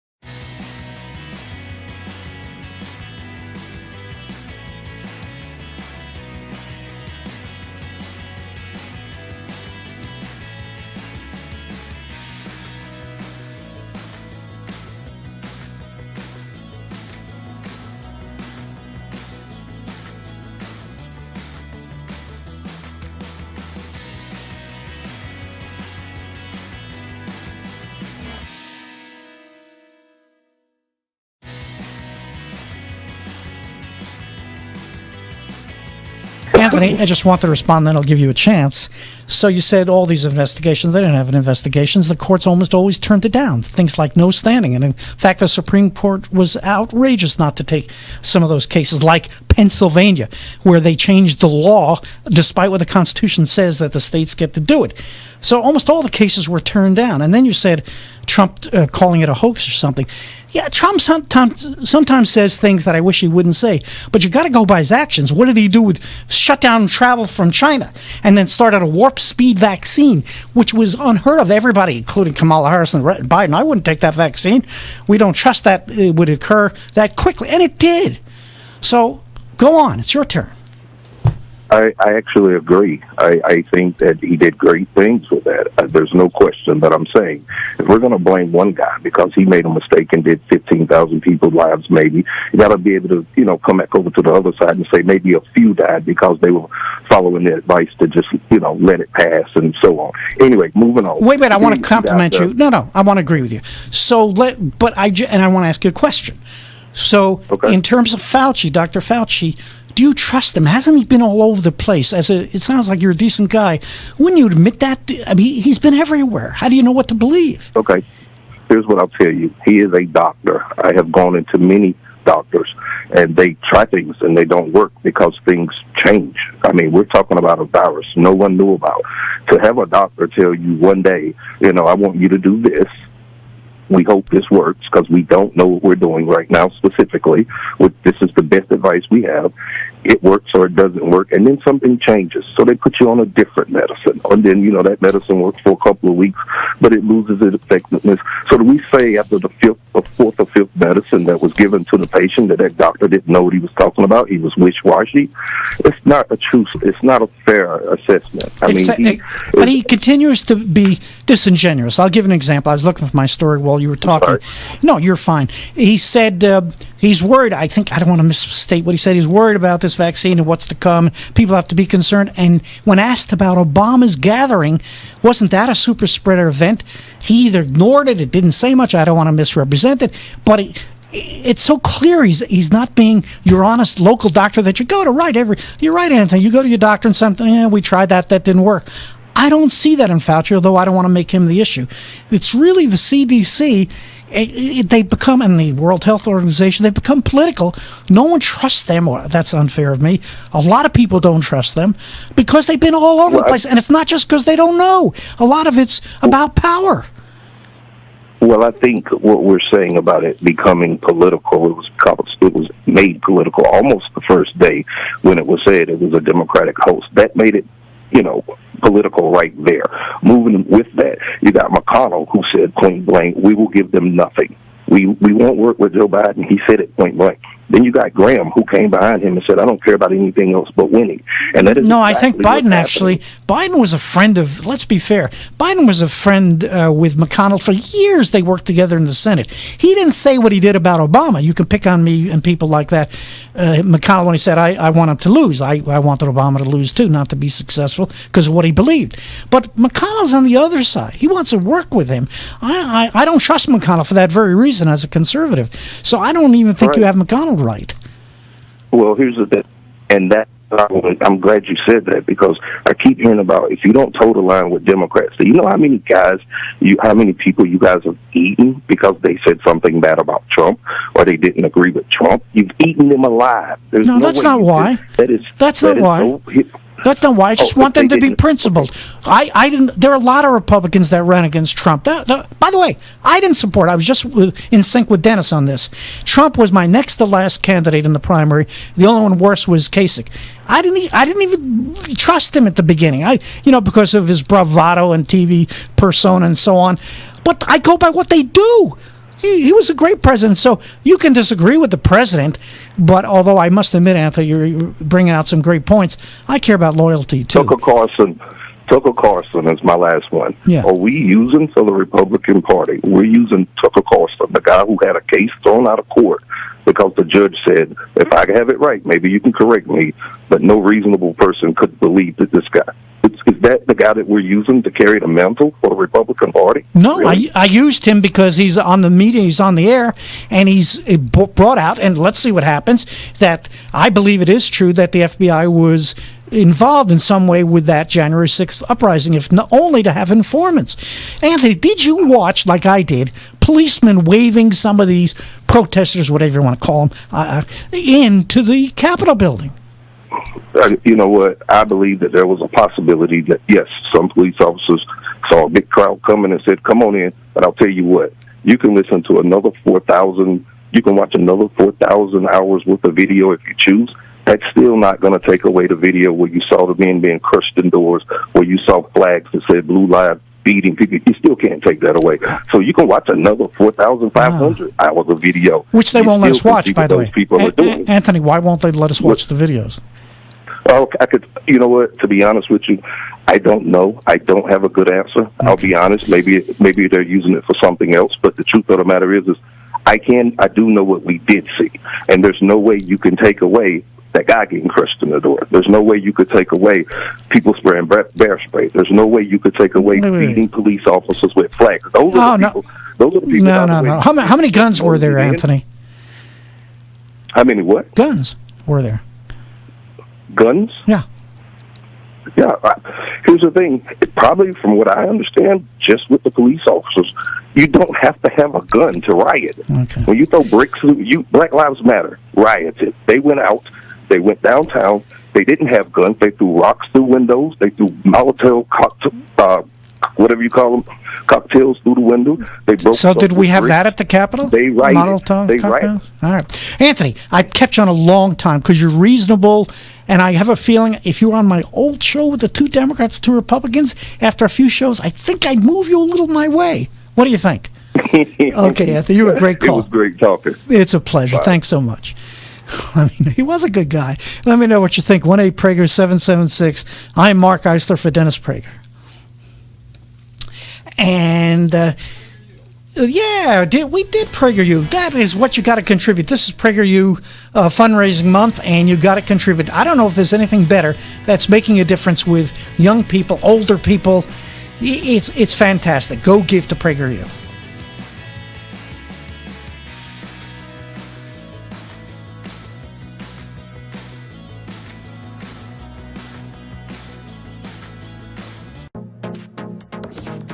Trending now on America First with Sebastian Gorka. We've had 11 homicides in the last 13 days, yep. But 0 deaths with COVID. And, maybe they should ban homicides, Phil. Yeah, right. Well, or at least maybe have a little bit more vigorous enforcement of the existing laws against them. But look, I mean, it's just completely bizarre. You know, I looked up the most recent percentage of emergency room visits. They post every couple of days that had COVID in the District of Columbia, and it was 0.25%, which has got to be like one person, basically, that showed up at an emergency room. And, but the CDC says mask. The Democratic mayor says absolutely, we're on board. A couple of days later, it comes into effect, and they, I expect other liberal areas will follow suit because there doesn't need to be any basis in the metrics or the data or the facts of the science. The play. So let's talk about this for a second. So can you confirm or deny, or do you have any other visibility that apparently this insane reversal we've been told by Biden, by Fauci, if you're vaccinated, you don't need a mask. Now you do, perhaps for the rest of eternity. That this decision is based apparently on an unpublished, unpeer-reviewed publication from India about a vaccine that you can't even get here in America. And it's actually even better than that because they didn't even understand the study, because in the CDC slide deck, they refer to it as a study in healthcare professionals when in fact it was a study in simulated persons in a laboratory. It was not a study in actual human beings. Keep up with what's trending. Subscribe today at rumble.com. Trending now on the Charlie Kirk Show. So they're already going to now mandate indoor mask mandates. And in fact, certain sources that cover the White House very well, including Jack Posobiec, who has been wrong about almost nothing with his sources, say that lockdowns are coming to blue states in the next couple weeks. Did you know that 5 people in Washington, D.C. died from COVID in the last week, and 11 people died from homicide? On average, we have 1,800 people that die of heart disease every single day in America. Why are we allowing these people to now get us into another?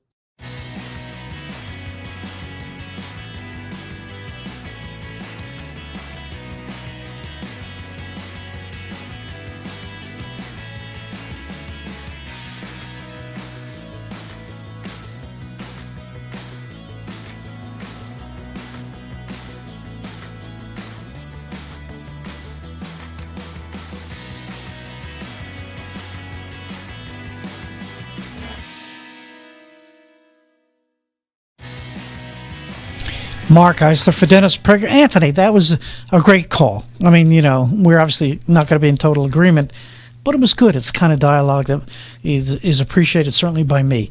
George from Westminster, California. You're on with Mark. Sorry you waited so long. Good morning, Mark. You're doing very well. Oh, if I knew you were going to say that, I would have had you on sooner. Go ahead, George. Yeah. We're losing the verbal war against the left. The way I answer my phone call, I get a lot of dunning calls. The way I answer my phone call is, I'm an American Italian. I'm really worried what's happening under the Biden administration. It looks an awful lot like what happened in Italy in the 1930s. Mm-hmm. And this point has been pounded, has got to be pounded in again and again with people who do not realize what happened before World War II. Yeah, and I teach history and government, and George, they have no clue. They've never heard it before. They don't know our history. They don't know what makes America special. They don't understand it except from a perspective that's just the opposite of what we grew up on and what we learned about America. And I'm partial to Italians anyway, so good call. Thanks, George. You're welcome. And what is the name of the channel you're on? Did you say the channel? Yeah, your talk show. No, I did local shows here in Los Angeles. But if you want to get in touch with me, it's markeisler at AOL.com. I'll let you know what's coming up. MarkIsler at AOL.com. MarkIsler at AOL.com. Okay. Thanks, George. Thanks, Mark. Thank you very. Bye. And I don't know how much time. William, you have time for another call? What do you think? Let me pick someone I don't want to stay on long. I'm not being. Let's see who disagree. No, this person agrees with me. Trump is no conservative. Let's grab that. John, you're on with Mark. Well, I'm sorry you don't have much time for me, but I will say this, sir. A few years ago, being a conservative was defined by the Tea Party, which was about deficit reduction and family values and free trade and supporting NATO. And as far as I can see, Donald Trump doesn't support any of that. You know who does? Liz Cheney. Oh, geez. All right. I said I'd put you on at the end. She's one, along with Kinzinger, she's one of my least favorite, the Bush crowd. They're back again in the name of Liz Cheney. No, if nothing else, she called that, she took Trump's words and made them into insurrection. It didn't happen. He said, go peacefully protest over there.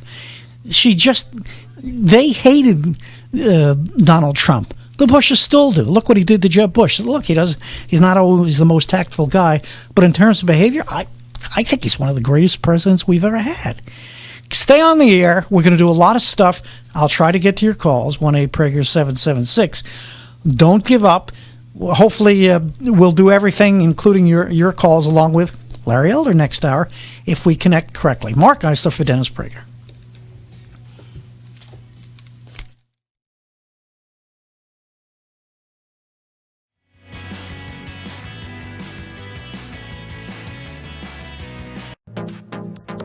Trending now on the Mike Gallagher Show. And I know so many people who are resistant to the vaccine. It's just a fact of life.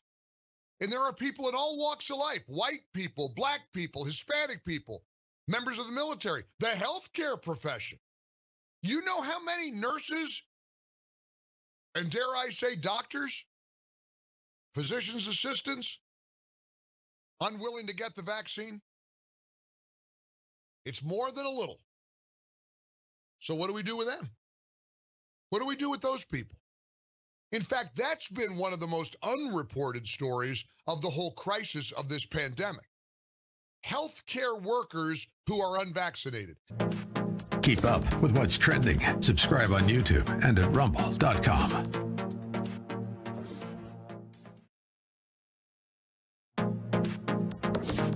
Trending now on the Larry Elder Show.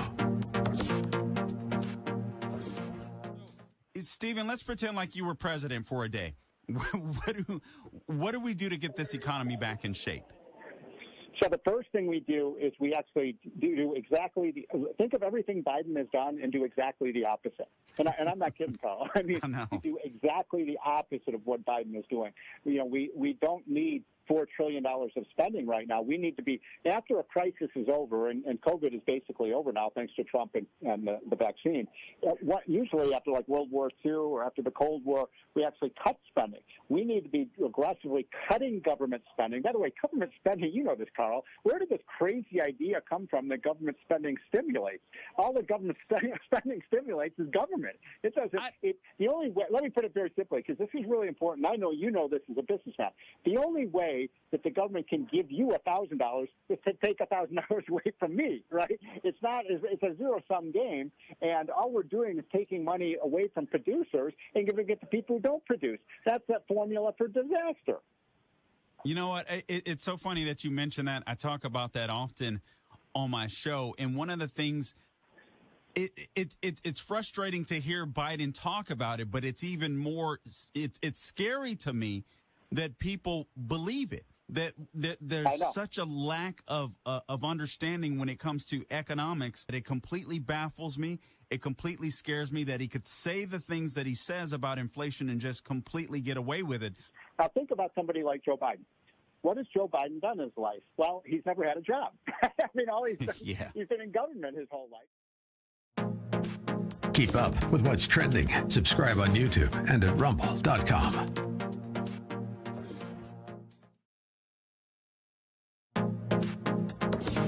Trending now on the Eric Metaxas Show.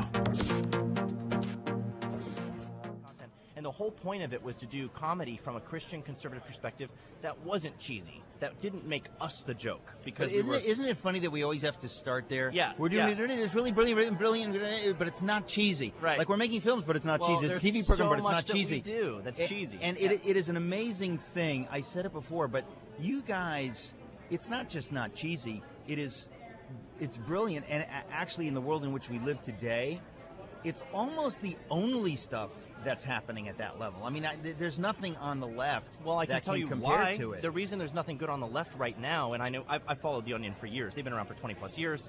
They used to be very funny. They're less funny now, and they're less funny now for a very good reason. You know, the left has made all these rules about what you can and can't say.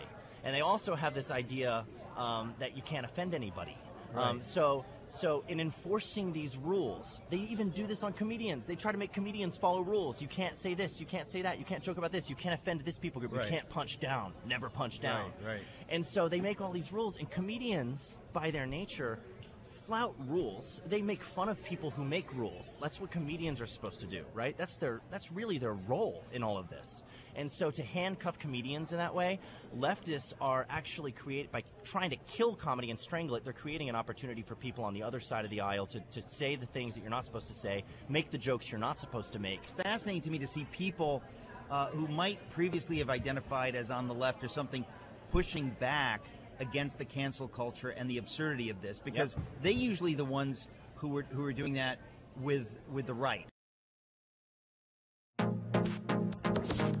Keep up with what's trending. Subscribe today at rumble.com. Trending now on the Mike Gallagher Show.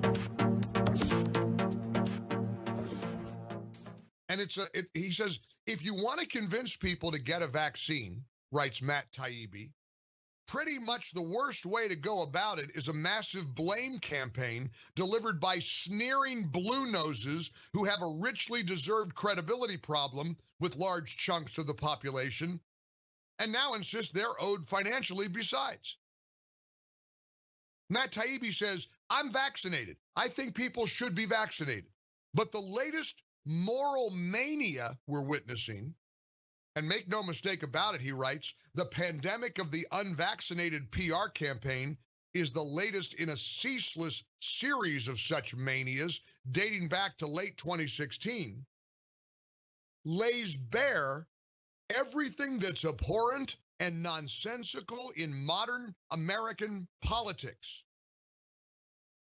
Isn't that, I think that's such a smart reaction. In fact, those panelists on the Five yesterday were very wisely pointing out, Greg Gutfeld said to Geraldo, if you're trying to be persuasive, buddy, it ain't working.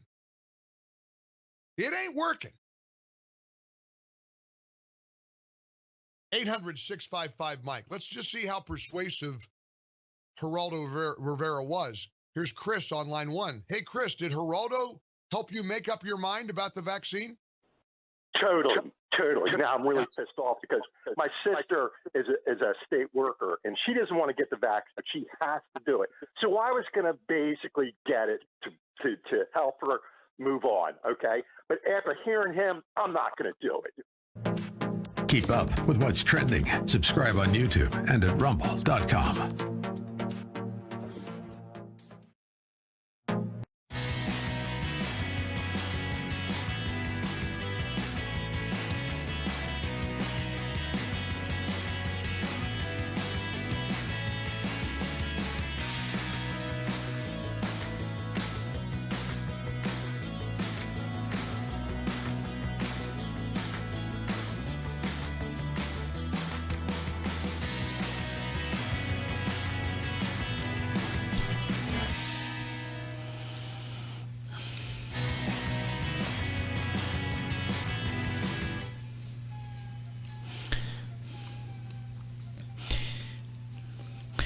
Mark Eisler, back with you again, filling in for Dennis Prager. And if you heard me in the first hour, you heard me say this is my 13th year filling in and having that special privilege. You can reach me at markeisler@AOL.com, MarkIsler at AOL.com, or on Facebook at Mark Eisler. And William, by the way, William was at the break. Sean's sick today. He's not in, so William's doing a great job. At the break, he was taking the elevator to leave, and I thought, oh, great, I can do a lot of stuff, but I can't do the engineering. But he's back, so whatever he went to get, we're in good hands. But he played California Dreaming. So many years ago, many years ago, when I first came out here, I remember looking at a big banner that American Airlines had of California, and my former girlfriend, Roberta, I'll say her name, she was just one of the nicest ladies I ever met. We looked at that and thought, California, where dreams are made. And we'd love to go out there someday. And to see what's become of it, it's hard to believe. In any case, it's a microcosm of what happens when the left takes over. By the way, those of you on the line, just hold on. I'll try to get to you. So when I talk about California, this may very well happen to the rest of the country if we're not careful. You can run. I said this before. You can run away from the left, but you can't hide. They're coming after us. In that context, my special guest, not too long this hour, is my good friend and colleague on radio, Larry Elder. As you probably know by now, he's running for governor of California, and in my humble opinion, he will win, but we all must help. Californians have two things to vote for come September 14th. For you, the rest of you around the country, just understand this is a crazy state. Number one, whether Governor Newsom should be recalled. And if the yes vote, some people say 51%, no, just 50% plus one vote, say yes, he's recalled, and he's not on part two. And then the vote who should replace him is question number two. And if Larry Elder gets a plurality, he becomes the next governor of California, and the repercussions will be felt far and wide across this country. Can you imagine if California were to get a conservative like Larry? He's the best chance, by the way, of getting a plurality in question two, and I urge everyone out there to coalesce around his candidacy. Newsom, you don't see the commercials if you're not in California, like to make this a partisan race. Well, they have Elizabeth Warren saying Republican attempt to take over, that kind of stuff. But that's all he has. He doesn't want to talk about the schools or the homeless or the thousands of businesses he has destroyed, or the shutdown of electricity, or the unpredictable fires, or the surging crime. He doesn't want to talk about any of these issues. So forget what party you're in. As Larry would say, we have a country to save, starting with saving this state. So for all of you around the country, you can all give at electelder.com. This is important. Now, Larry can't say this. Well, here's where, as a talk show host, I can say what I want almost, just about. But I can say this. There was a recent poll that showed Larry with 23% of the vote, part two. But a Democrat, I don't know his name, he was reaching 27%, or I'm sorry, drawing 27% of the vote. I have no idea if that poll was accurate, if they did it correctly or whatever. It doesn't matter. But the so-called experts always said there was no Democrats who could win, and that may still be true. But we need to cover our bases. And I never worried about Republicans splitting the vote, but now I am worried. We need some or all of the Republicans who participated, there was a recent debate, to withdraw their candidacy in favor of Larry. None of them are coming close to his vote totals. And none of them can articulate conservative principles to independents and some Democrats, especially in the minority community, to come to our point of view like Larry can. There's some people who can do that. Larry does it great. Dennis does it great. I do it pretty fairly well myself, too, because many times people, after they hear me speak, I never heard that, Mark. I never thought about that before. I actually think, if people are honest, he might even win a new 4-year term if he could explain our values. In other words, this recall will only last till November next year. We have a new election, and a new governor takes over the year after that in January, I guess. Even he has the courage to talk about his 0.00 minimum wage to people who've never heard our ideas before. I know, because when I give both sides as a teacher of minimum wage, they say, Mr. Rice, I'd never heard that before, that the government has no money of its own, that who are they to decide what wage people should get? And when they do that, people, especially minority communities, lose their first chance at a job. But because there's a huge percentage like I say, who've never heard our ideas, and they sign on. None of the other candidates could do that. Defeating Newsom and saving California is much more important than their egos. Maybe they could help in some way after he wins and serve as administration. Now, he can't offer a quid pro job for their withdrawal. I assume that's illegal. Excuse me. But I can suggest they do the right thing and leave the race. We have lost thousands and thousands of good people leaving the state because of the disaster that California has become. If you truly care about saving the state, you will recognize this and withdraw to make sure Larry gets a plurality. I'm not working in Larry's campaign, although if he wins, I'd be glad to be in his cabinet. William, what do you think? You and me in this cabinet? And say as, I'm a teacher all these years, and I've got such a great background, master's degree, all this kind of stuff. I would, if you offered me education secretary, something like that, to make a difference, like get rid of critical race theory, go for school choice, all that kind of stuff, I'm in. And you guys, the candidates running, could serve in some capacity if you really care about the state. And no one's offering you anything. I'm just suggesting it. I've never talked about any of this with Larry. This is solely my idea, as far as I know. I am not working on his campaign, and this is unsolicited advice. Leave the race now for the good of the state, guys. Can you imagine if Larry barely loses because you stayed in the race and took away from his needed vote totals? How could you live with yourself? How could you do that to all of us who are still living in California? So, for our listeners across the country, bear with me for a little bit. You won't know any of these four individuals, but don't worry about it. No one in California knows who they are either, which is why they can't win. So here we go. Four of them. Hey, John Cox, you have no chance of winning, especially with that bear commercial. You know what? If you haven't seen his bear commercial across the country, you need to see it. It's perhaps the worst political commercial of all time. It's way up there. Keep your dignity and earn our respect by withdrawing in favor of Larry. I don't know, we could put you in charge of small business relations in some way in Larry's administration, and you wouldn't have to keep running for office. That's what he's done. That's what he's famous for. I know about that stuff. I've run California run as a conservative. You never win. And losing. Hey, Kevin Faulkner, he was mayor of San Diego.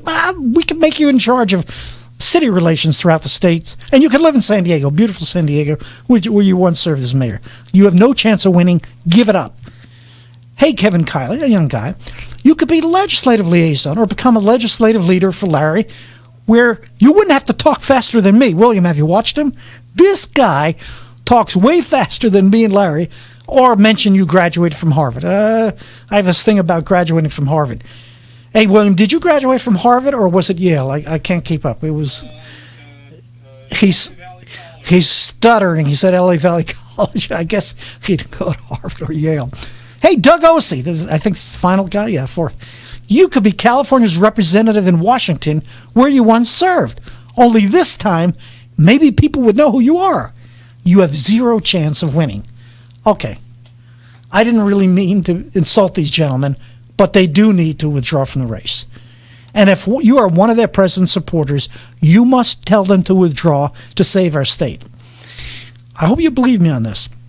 If Larry were pulling much less than one of his opponents, I believe he would withdraw in their favor, and I would urge him to do so. Do you realize, have you thought about this?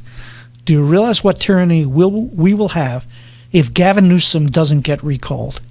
He will get and feel vindicated, and things will only get worse here. So, gentlemen, you could all serve your government in some way and help save the state. William, do you think they're going to take my advice? I'm just curious. No. Well, he said quickly. He didn't think about that. What about my idea? Do I have a career as a political consultant? Is that a quick no also? Yeah, that's a no. That's also a no. I'm striking it. That was coming from William. He said I'm good at radio. Okay, that's it. You made my day. I won't stay as a political. I won't quit my second job. Tell me what you think at 1-8 Prager 776. Will Larry win? How will this shake up the country if he does win? William, will I get to eat at the French Laundry? I'll take. I will, William. I'll take you with me, and you just have. Oh, I'm not going to say what he said. That's internal. I wanted you to pay, William. Let me know. Oh, California Dream. Yeah, that's what it meant. The left destroyed a state. I'm Mark Eisler, sitting in for Dennis Prager. Let me know what you think. 1-8-Prager-776.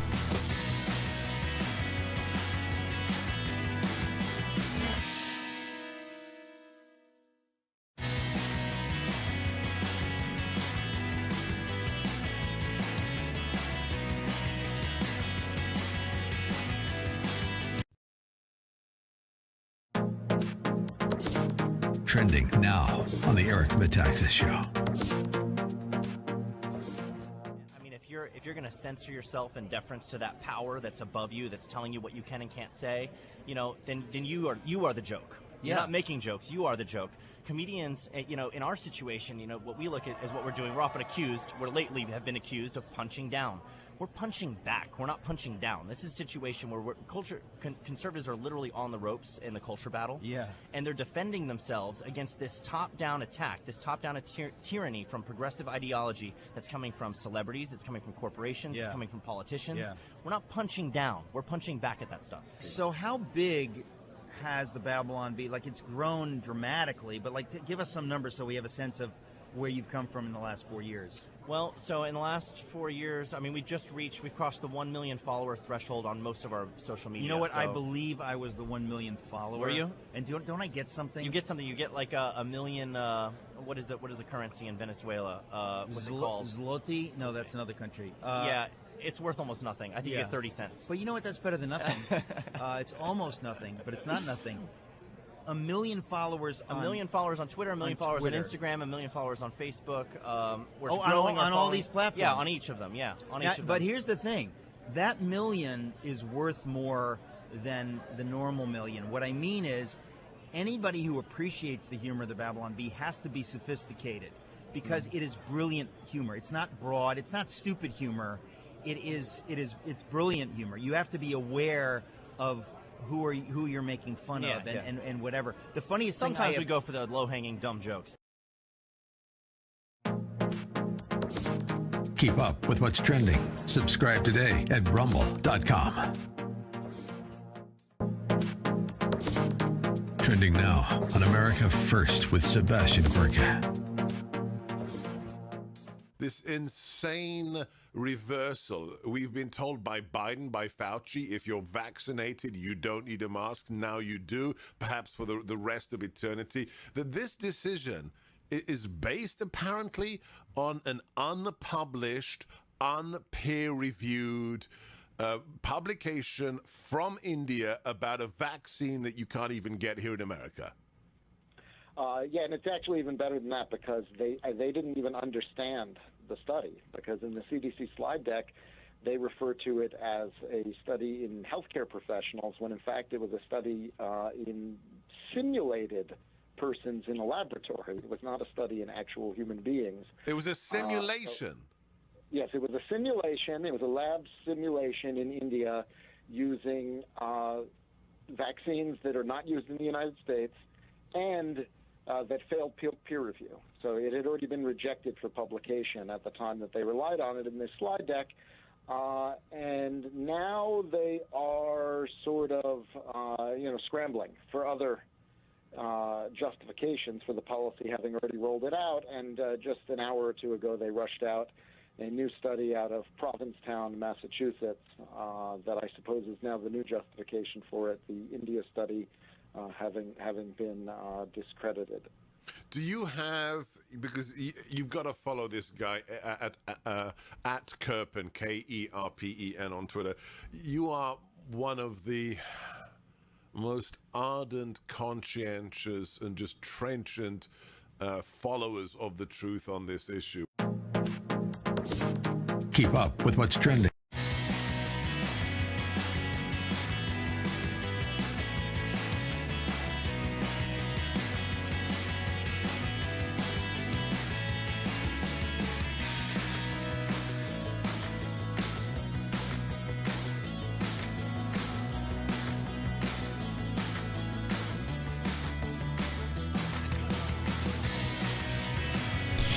Mark Eisler sitting in for Dennis, and as you know, August is fundraising month for PragerU with over 5 billion views. PragerU has been educating college and high school students all over the world. And now PragerU is reaching grammar and junior high school kids. I say elementary, you can say grammar, but elementary and junior high school kids with new PragerU Kids content. Education got us into this mess, my friends. Education is the only way out. We need to support Dennis and his terrific team. Go to PragerU.com to donate or call 833-PragerU, PragerU.com, or call 833-PragerU. I got to tell you, I've met a number of these people who work at PragerU. Their enthusiasm and their dedication to the values we believe in is unbelievable. It's a great organization. As I said the second hour, Alan and Dennis co-founded this, and it's an amazing. You want to leave this place a little better than you found it, and boy, what they've done with PragerU. Besides their work on the radio, these guys are something else, and so that's why I always say it's a privilege to fill in for Dennis. Now we'll go to your calls. We'll get back to officially about Larry. We'll see. We're hoping to have him on in the next, not this segment, but the segment after that, if we connect. And let's see, is my mouse... William, you touched the mouse. There it is. Okay. Let's go. Great calls. Let's see. Agrees with my opinion. Let's go to Roseanne in Los Angeles. You're on with Mark. Hi, Mark. I have been waiting for a whole week for someone to say what you just said. Those other Republicans have to get out and have to throw their support to Larry. I mean, can you imagine if we successfully recall Newsom and then the Republicans split the vote and another Democrat sneaks in there? Those other four guys have to get out. To be fair, I was always feeling, what's everybody worried about, because Larry's going to win it, in part two, and they can stay in and enjoy themselves. But no, that poll just triggered to me. If it says Democrat, you may have a lot of Democrats voting for one. Now, maybe they only put his name in, is what I heard. But it doesn't matter. How would you feel? I'm afraid to answer my own question. You can help me, Rose. I think they care more about being involved and getting their ego, getting invited to debates, then they care about the state. That's why I said, if I believe Larry would get out, if he was pulling like some of these people at 2-4%, I don't think anybody's pulling 10%.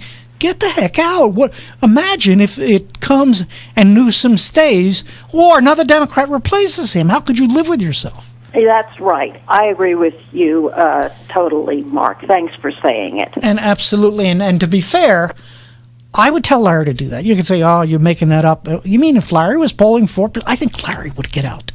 He would say, you know what? Good try. I'm making a huge difference on the radio. I'm helping people not be victims, all the other stuff that I love about Larry. I'm getting out. I'm not doing this for my ego. That's what I worry about. These guys doing it for their ego. When the numbers show this, you guys got to get out. And that's why I said I was being facetious almost, picking on them different ways. You could serve probably if you're good guys. I think I can't do it. I'm not in the campaign. It's illegal to offer, quid pro quo in any kind. But if you're good, people will offer you things. How would you like to be remembered that you helped save the state? When you see the numbers, you've been in it a while. Nothing's going to change. Nothing. There's not. What is there? 5 weeks left? 6 weeks? I think it's get out of the race. It's so obvious. All right. I said I go to your calls, even if it's not just on this. Benjamin, you're on with Mark. Hey, good morning. Good morning. Good morning. I have a few points I wanted to discuss. Try to do one. We got that full board. Yeah. Yeah, I'll try to keep it short. The big issue is in regards to what's happening in the politics. This country was based on co-equal participation of the government. But I've noticed, especially the past few years, it seems like the FBI has a lot to say about everything. And most of these votes, it always ends up with them putting their thumb on the scale. The question becomes, how do you regulate the FBI? There doesn't seem to be any way for the government, as we see it right now, to have any sort of power over the FBI. Yeah, thank you for your call. I'm really discouraged. The FBI, as a kid, was the FBI. Wow, that was amazing. You're in the FBI. I even had a neighbor across the street who was in the FBI. That is so not anymore. What are they doing when they start to take political sides? I'm not saying the average daily FBI agent, but I'm saying certainly the upper levels of the FBI, it sure looks like they were part of this attempt to overthrow the election, or at least not to investigate it. I mean, it goes, I don't trust them. That's pretty sad. Let's go to Coldwater, Michigan, and Raymond. Raymond, you're on with Mark. Oh, I'm doing good, sir. I have a political question on Larry Elder, who I hope wins, but is that high enough in the power of politics to do anything? I mean, can he override a mayor in decisions, and could a senator override him as just a governor? No, he can't override a mayor, and he can't do anything about, the senator can't do anything to him in terms of their jurisdictions. But he will have the bully pulpit. And that's why I said, I don't know if you heard me, he's got the ability to put things in terms that people have never heard before about our point of view. As I think Dennis does very well, and I think I do okay too. And if you do that, you'll bring a lot of people to our side. Because in my opinion, maybe yours too, our values, our philosophy makes sense. Stay off my back, government, get out of my life, except to do the stuff I can't do. Like, right, the military weapons and defending us against the evil people around the world, which is just what I want the police for. I was going to talk about defunding the police. I never got a chance. I remember Bill Bennett said this years ago when he was Secretary of Education, so much for your call, especially with minority communities, to say, no more excuses. You can't be a victim. This is an unbelievable country that you live in. You could be almost anything you want within your talents. Stop taking the time to worry about whether the police are stopping you because you're black. Maybe they're stopping everybody. Maybe the cop had a bad day. Just follow the instructions and there'll be no problems. Almost always. And if there's a problem, you got a court system to take care of that. Everything will start to line up. We'll get so many people to our side. That's why they're so afraid of Larry. They're so afraid because he makes sense, and almost always our philosophy makes sense. And once presented to the people in California, they're afraid he's going to win again. Not just this time. He could actually do it. Let me know what you think. 1-8-PRAGER-776. I'm Mark Eisler, filling in for Dennis Prager.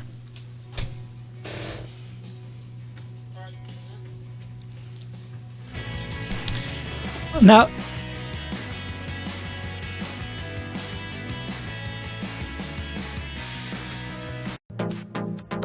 Trending now on the Mike Gallagher Show. And I know so many people who are resistant to the vaccine.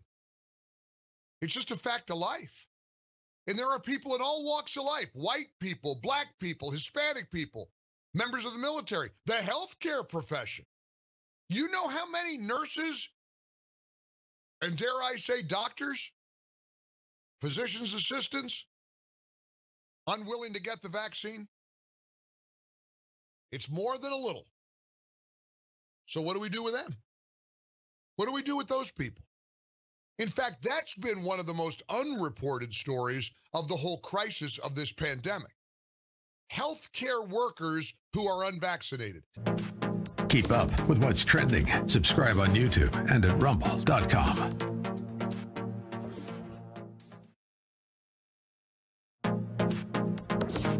Trending now on the Larry Elder Show. Stephen, let's pretend like you were president for a day. What do we do to get this economy back in shape? So the first thing we do is we actually do exactly think of everything Biden has done and do exactly the opposite. And I'm not kidding, Carl. I mean, we do exactly the opposite of what Biden is doing. You know, we don't need $4 trillion of spending right now. We need to be, after a crisis is over, and COVID is basically over now thanks to Trump and the vaccine, usually after like World War II or after the Cold War, we actually cut spending. We need to be aggressively cutting government spending. By the way, government spending, you know this, Carl, where did this crazy idea come from that government spending stimulates?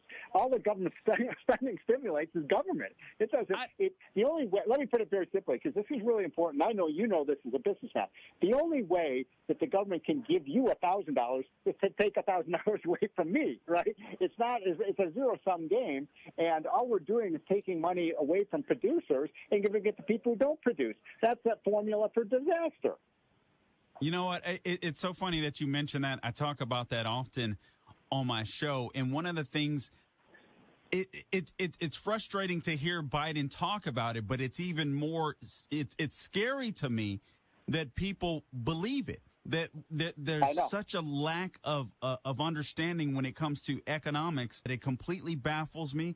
It completely scares me that he could say the things that he says about inflation and just completely get away with it. Now think about somebody like Joe Biden. What has Joe Biden done in his life? Well, he's never had a job. I mean, all he's done, he's been in government his whole life. Keep up with what's trending. Subscribe on YouTube and at rumble.com.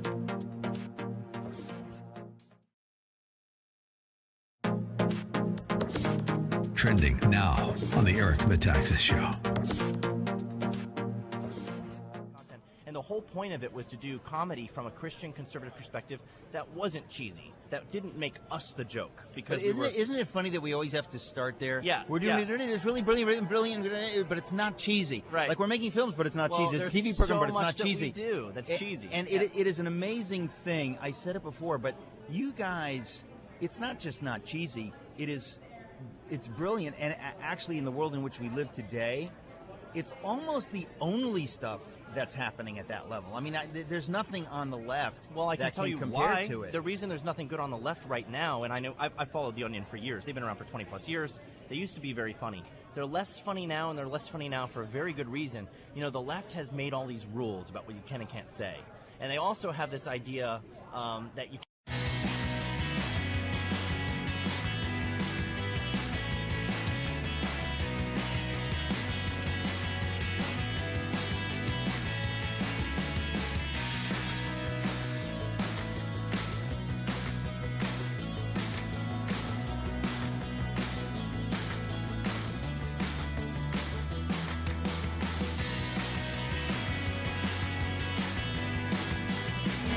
his family so well.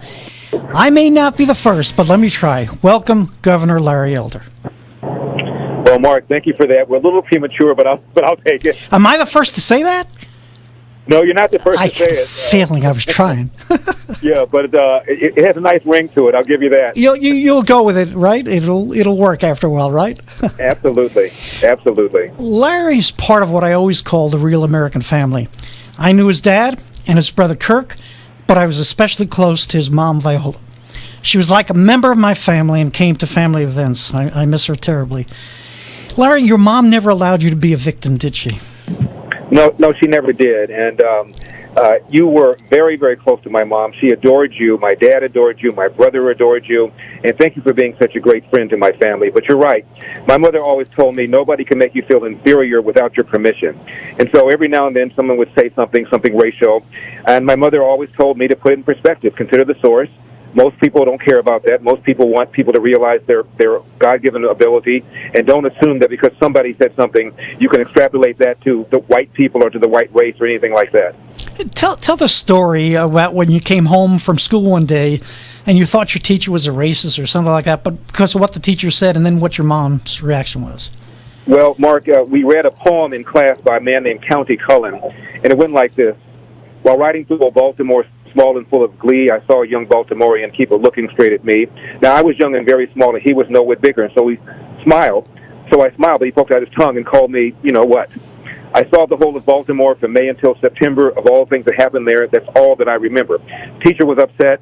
She made the class upset. She even made me upset. And so when I was walking home, I said, I know my mom's going to have a different take on this poem. Right. Let me find out what it is. So, Mark, I walk into the kitchen. She was serving a big pot of greens and frying fried chicken wings, my favorite.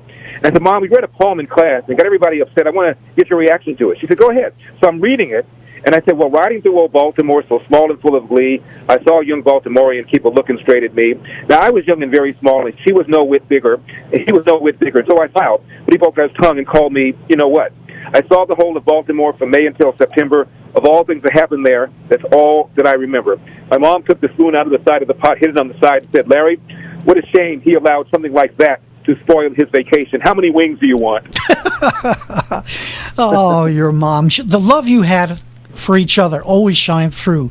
Like on Fridays, for people that don't know, you always would have her on the show as the Supreme Court Justice, dispensing advice on so many issues in her inimitable and endearing way.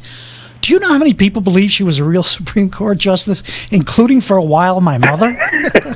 You know, I got a letter from somebody once, Mark, and said, I've searched all 50 courts to find out where your mom was a Chief Justice of the Supreme Court, and I can't find it. I said, are you kidding me? My mom had 1 year of college. She went to a school called Talladega, and that's it. And people thought she was a lawyer and a Chief Justice of a Supreme Court of a state. I mean, it's hysterical. I said to my mom, you believe that too? And I'm sure the left, when they said that to you, we got Larry. He's claiming his mother was a Supreme Court justice. But I loved whenever the show ended, you would say, love you, I think toots. And she would say, okay, or something like that. It was like a running joke that she wouldn't respond back that she loved you. That's right. She never. I can maybe count on 1 or 2 fingers a time she actually told me she loved me. And one time I asked her why she loved me. And she said, Larry, after all I've done for you, if you don't think I love you, your eyes aren't open. Now, my dad and I, as you know, we had an estrangement for 10 years. And after I was 25 years old, we became the best of friends for the next 35 years. And my father and I always told each other we loved him. And one time my mother said, why don't you guys just get a room? Knock it off.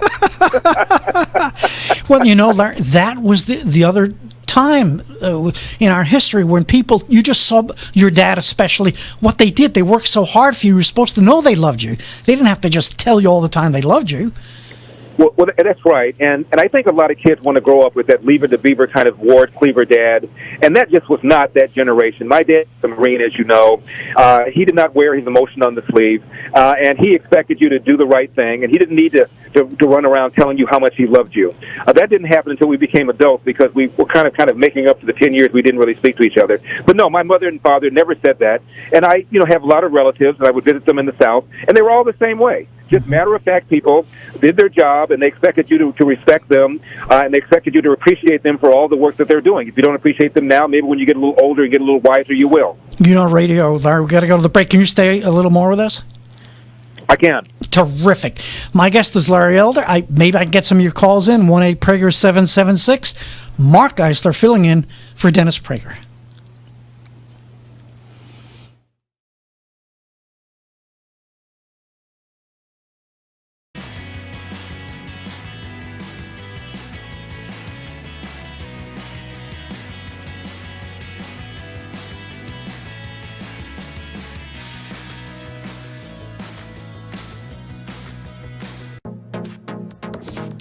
Trending now on America First with Sebastian Gorka. We have vaccine mandates for federal workers. Nancy Pelosi says masks are back. You're going to be arrested if you don't wear them in Congress. When is this going to end, Phil?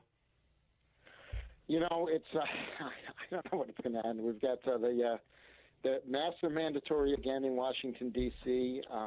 As of 5 a.m. Tomorrow morning, which is very interesting because it's been 13 days since the District of Columbia last reported a death with COVID. We've had 11 homicides in the last 13 days, but 0 deaths with COVID. And, maybe they should ban homicides, Phil. Yeah, right. Well, or at least maybe have a little bit more vigorous enforcement of the existing laws against them. Keep up with what's trending. Subscribe today at rumble.com. Don't you get tired of commercials screaming at you to buy gold now with inflated promises on future values? In an unregulated industry, you need honest, real experts to give you solid advice to protect your wealth and top picks on the best coins and bullion based on real-time data and historical trends. For example, as environmental policy becomes a hot topic, one precious metal that's been significantly undervalued for years is potentially set to surge. Nick Rovich, owner of AmFed Coin and Bullion, has long recommended this precious metal. Up to 600,000 ounces of this rare metal will be needed by 2030 to produce green hydrogen. Nick is doubling down on this pick, and you should too. Call Nick at AmFed Coin and Bullion to find out more. I've been friends with Nick for years, and he's my go-to guy when it comes to coins and bullion. I trust him. He is a good and very knowledgeable man. Call Nick at 800-221-7694, 800-221-7694, AmericanFederal.com, American Federal. Not one mistake. Trending now on the Charlie Kirk Show. Well, according to the CDC's own documents, right here, Barnstable, or is it Barnstable? Whatever. County, Massachusetts. Outbreak.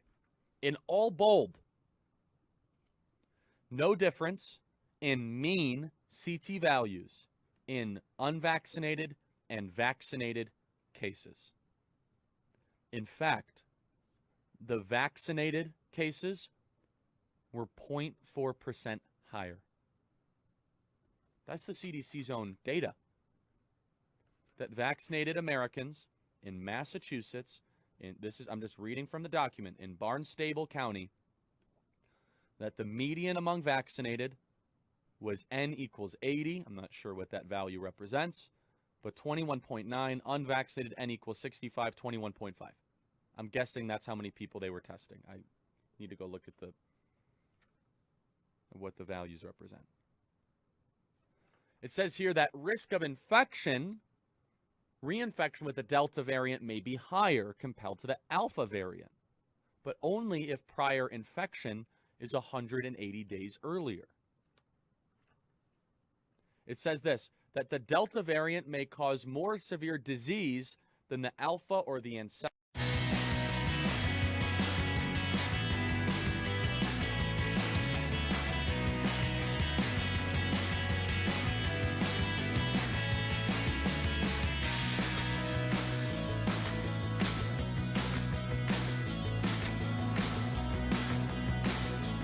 Larry's line. Let's get him on. I can do that, I guess. Yeah, there's Larry. One more story about your mom. And Sean, when I fill in a few on the air, he'd say to me, boy, the listeners just love the stories. Do you remember when you two were on my television show many years ago? And the first half hour ended, and your mom thought she was done, and she'd gotten through it. And then I don't know if you noticed, she had this priceless look of fear on her face when I said there was another show to do. And I don't know if you remember what you did. You put your hand on her knee, firmly but gently, so she couldn't get up. And she and I would laugh at that memory with her unbelievably infectious laugh. Do you remember that? I do remember that. It was just amazing. But I'm sorry, go ahead, Larry. I was going to say, and Mark, my mother, as you know, was a natural comedian and did not know it. Do you remember that time there was the streaking fad that was going on? People would just take off their clothes and run. Right. Well, there was a newscast on. My mother was sitting on the couch and she was sewing and not really paying attention to it. And the newscast comes on, and my father said, I'm thinking about taking up streaking. And my mom, without missing a beat, Mark, not even looking up, she said, you won't draw much of a crowd.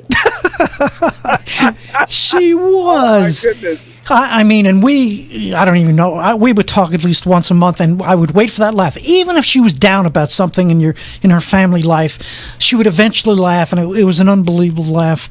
But she so loved you, Larry, and would be so proud of you because of what you were doing and what you have accomplished in your life. What do you think she would say about this race? Well, I will tell you, whenever anybody says something like what you just now said, my mother always says, I love all my boys. I have two brothers, as you know, Kirk and Dennis, both of whom are gone. But she never, ever, ever allowed somebody to gush over me without her saying, I love all my boys. But she would love what I'm doing, love my running for governor. My father would not. My father would be concerned about my safety, concerned about the exposure of my private life, very cautious about politics. He probably would be very, very guarded about it. And by the way, I'm urging all people to go to electelder.com, throw a little something in the tip jar before I forget about it. Yeah, me too. My mother always liked politics.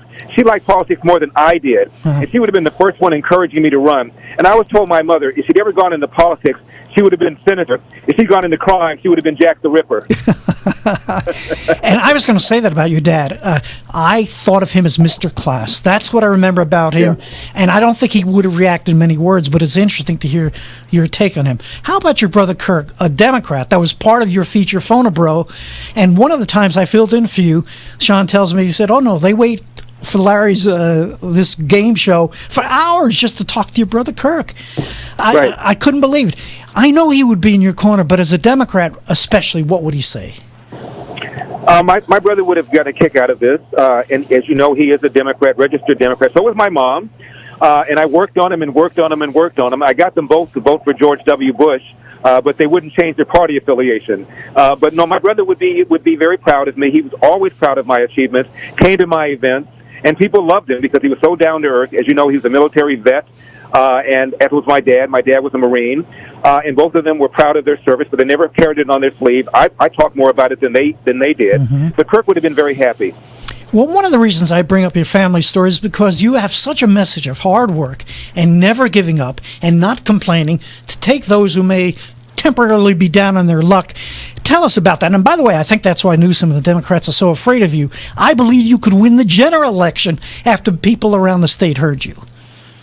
I hope so. You know, assuming I win this thing, and of course I'm going to be able to fill out the rest of his term. There'll be another election in 2022. But by then, people realize I don't have horns, I don't have a tail. Even though I have an R at the end of my name, I want people to realize their God-given potential, and that's what my mother was all about. That's what my brother was all about, and that's frankly, Mark, what I think America is all about. We really want people to live their God-given potential, and you can do that right now in 2021 to the greatest degree ever. We just elected a black president. We just re-elected a black president. The idea that America is systemically racist is a crock. There was a Gallup poll back in 2007. They asked if would you never vote for a black president? 5% of Americans said they would not. 11%, referring to Hillary, said they would not vote for a female. 24%, referring to Mitt Romney, said they would not vote for a Mormon. And Mark, 42% said they would not vote for somebody who would be as old as John McCain would have been had he become president. He would have been 72 years old. My point is, Barack Obama, as a black man, had a lower barrier than these three white politicians. So the idea that America remains systemically racism is absolutely true, and it's a defamation on this great country. One of the issues besides that I want to talk to you about is education. You may know, besides being a talk show host, I've been a teacher for over 20 years. I've always been talking about school choice, and I think I have a line you may want to use in your campaign. School choice should be redefined as schools the public chooses, be it private, charter, home, or public schools. And with competition, all the schools will get better. Tell everybody your position. Absolutely. I've been talking about this to the black press in particular. There's a black newspaper called the Sacramento Observer, and I pointed out that 75% of black boys educated in public schools in California cannot read at state levels of proficiency, and Mark, you and I both know those levels are not high. Half of third graders cannot read at state levels of proficiency. My high school, Crenshaw High School, I just checked, only 2% of students at Crenshaw High School are math proficient. The majority of black and brown parents living in the inner city want school choice. You know who's opposed to it? The teachers union. Yet black and brown parents every single year pull that lever for the very party that's not giving them the first step towards leaving poverty, which is to get a high school education, presumably one where you can actually read, write, and compute at grade level when you do in fact graduate. I think we have time before the break. Tell people your position on the same thing, critical race theory and the 1619 Project. It's unbelievable. I'm not sure we could tell people this with language that you can play on the radio. I mean, I'm not even sure what critical race theory is, other than it's telling white people that they're oppressors and black people that they are victims. And the same thing with reparations. Reparations is the extraction of money from people who were never slave owners to be given to people who were never slaves. Look, the major problem facing black America, indeed facing America, is the growing number of kids who enter the world without a father married to the mother. In 1965, there were 25% of black kids entered the world without a father married to the mother. Now that is 70%. And what we've done with the welfare state is we've incentivized women to marry the government and allowed men to abandon their financial and moral responsibility. And that is the conversation we ought to be having, not critical race theory, not reparations. We got to go to the break, but I want to ask you your three basic issues that you're running on. ElectElder.com. It's a short segment, as you know. Can you stay on with us? Sure. Crime. Okay. Yeah, no, hold on till the next segment. And I want to say electelder.com. I don't know. This is your once-in-a-lifetime chance to elect someone who's so special, and it's hard not to love him. Mark Eisler, filling in for Dennis Prager.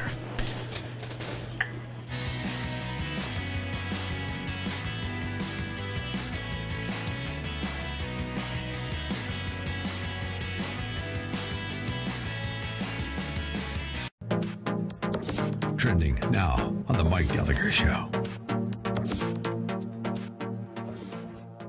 And I know so many people who are resistant to the vaccine. It's just a fact of life. And there are people in all walks of life, white people, black people, Hispanic people, members of the military, the healthcare profession. You know how many nurses, and dare I say doctors, physician's assistants, unwilling to get the vaccine? It's more than a little. So what do we do with them? What do we do with those people? In fact, that's been one of the most unreported stories of the whole crisis of this pandemic. Healthcare workers who are unvaccinated.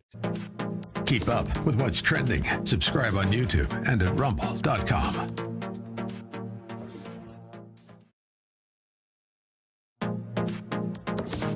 Trending now on The Larry Elder Show. Stephen, let's pretend like you were president for a day. What do we do to get this economy back in shape? So the first thing we do is we actually do exactly think of everything Biden has done and do exactly the opposite. And I'm not kidding, Carl. I mean, we do exactly the opposite of what Biden is doing. You know, we don't need $4 trillion of spending right now. We need to be, after a crisis is over, and COVID is basically over now thanks to Trump and the vaccine, usually after like World War II or after the Cold War, we actually cut spending. We need to be aggressively cutting government spending. By the way, government spending, you know this, Carl, where did this crazy idea come from that government spending stimulates? All the government spending stimulates is government. It doesn't. The only way, let me put it very simply, because this is really important. I know you know this as a businessman.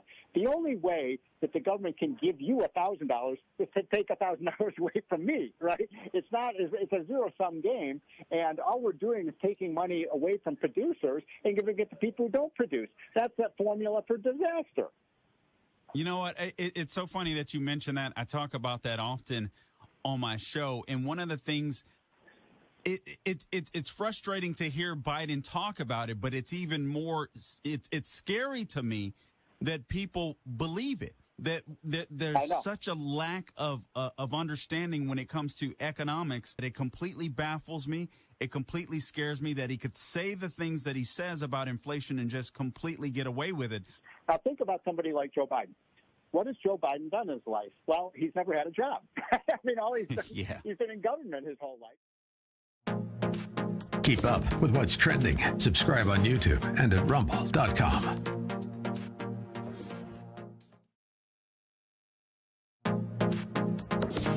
Trending now on the Eric Metaxas Show.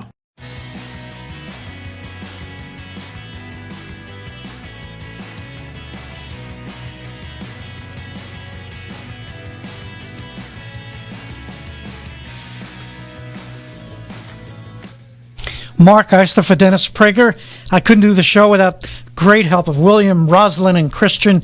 And my special guest is Larry Elder. Let's get Larry back on the air. And Larry, I've got to say this, and if they don't have time, they can go to your website. I told your campaign I'm willing to help by filling in for you when you can't make an event, which makes sense, because I've been filling in for you ever since we were on that other local station many years ago.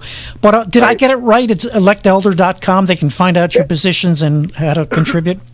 That's correct, Mark. Electelder.com. What's important is because my opponent, Gavin Newsom, is going to be able to raise and spend an unlimited amount of money. Believe it or not, I have campaign expenditure limitations for reasons that I think are unfair.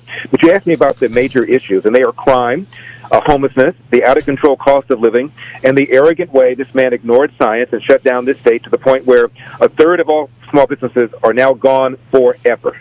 Yep. And I want to get this idea. How much can they contribute? What's the maximum?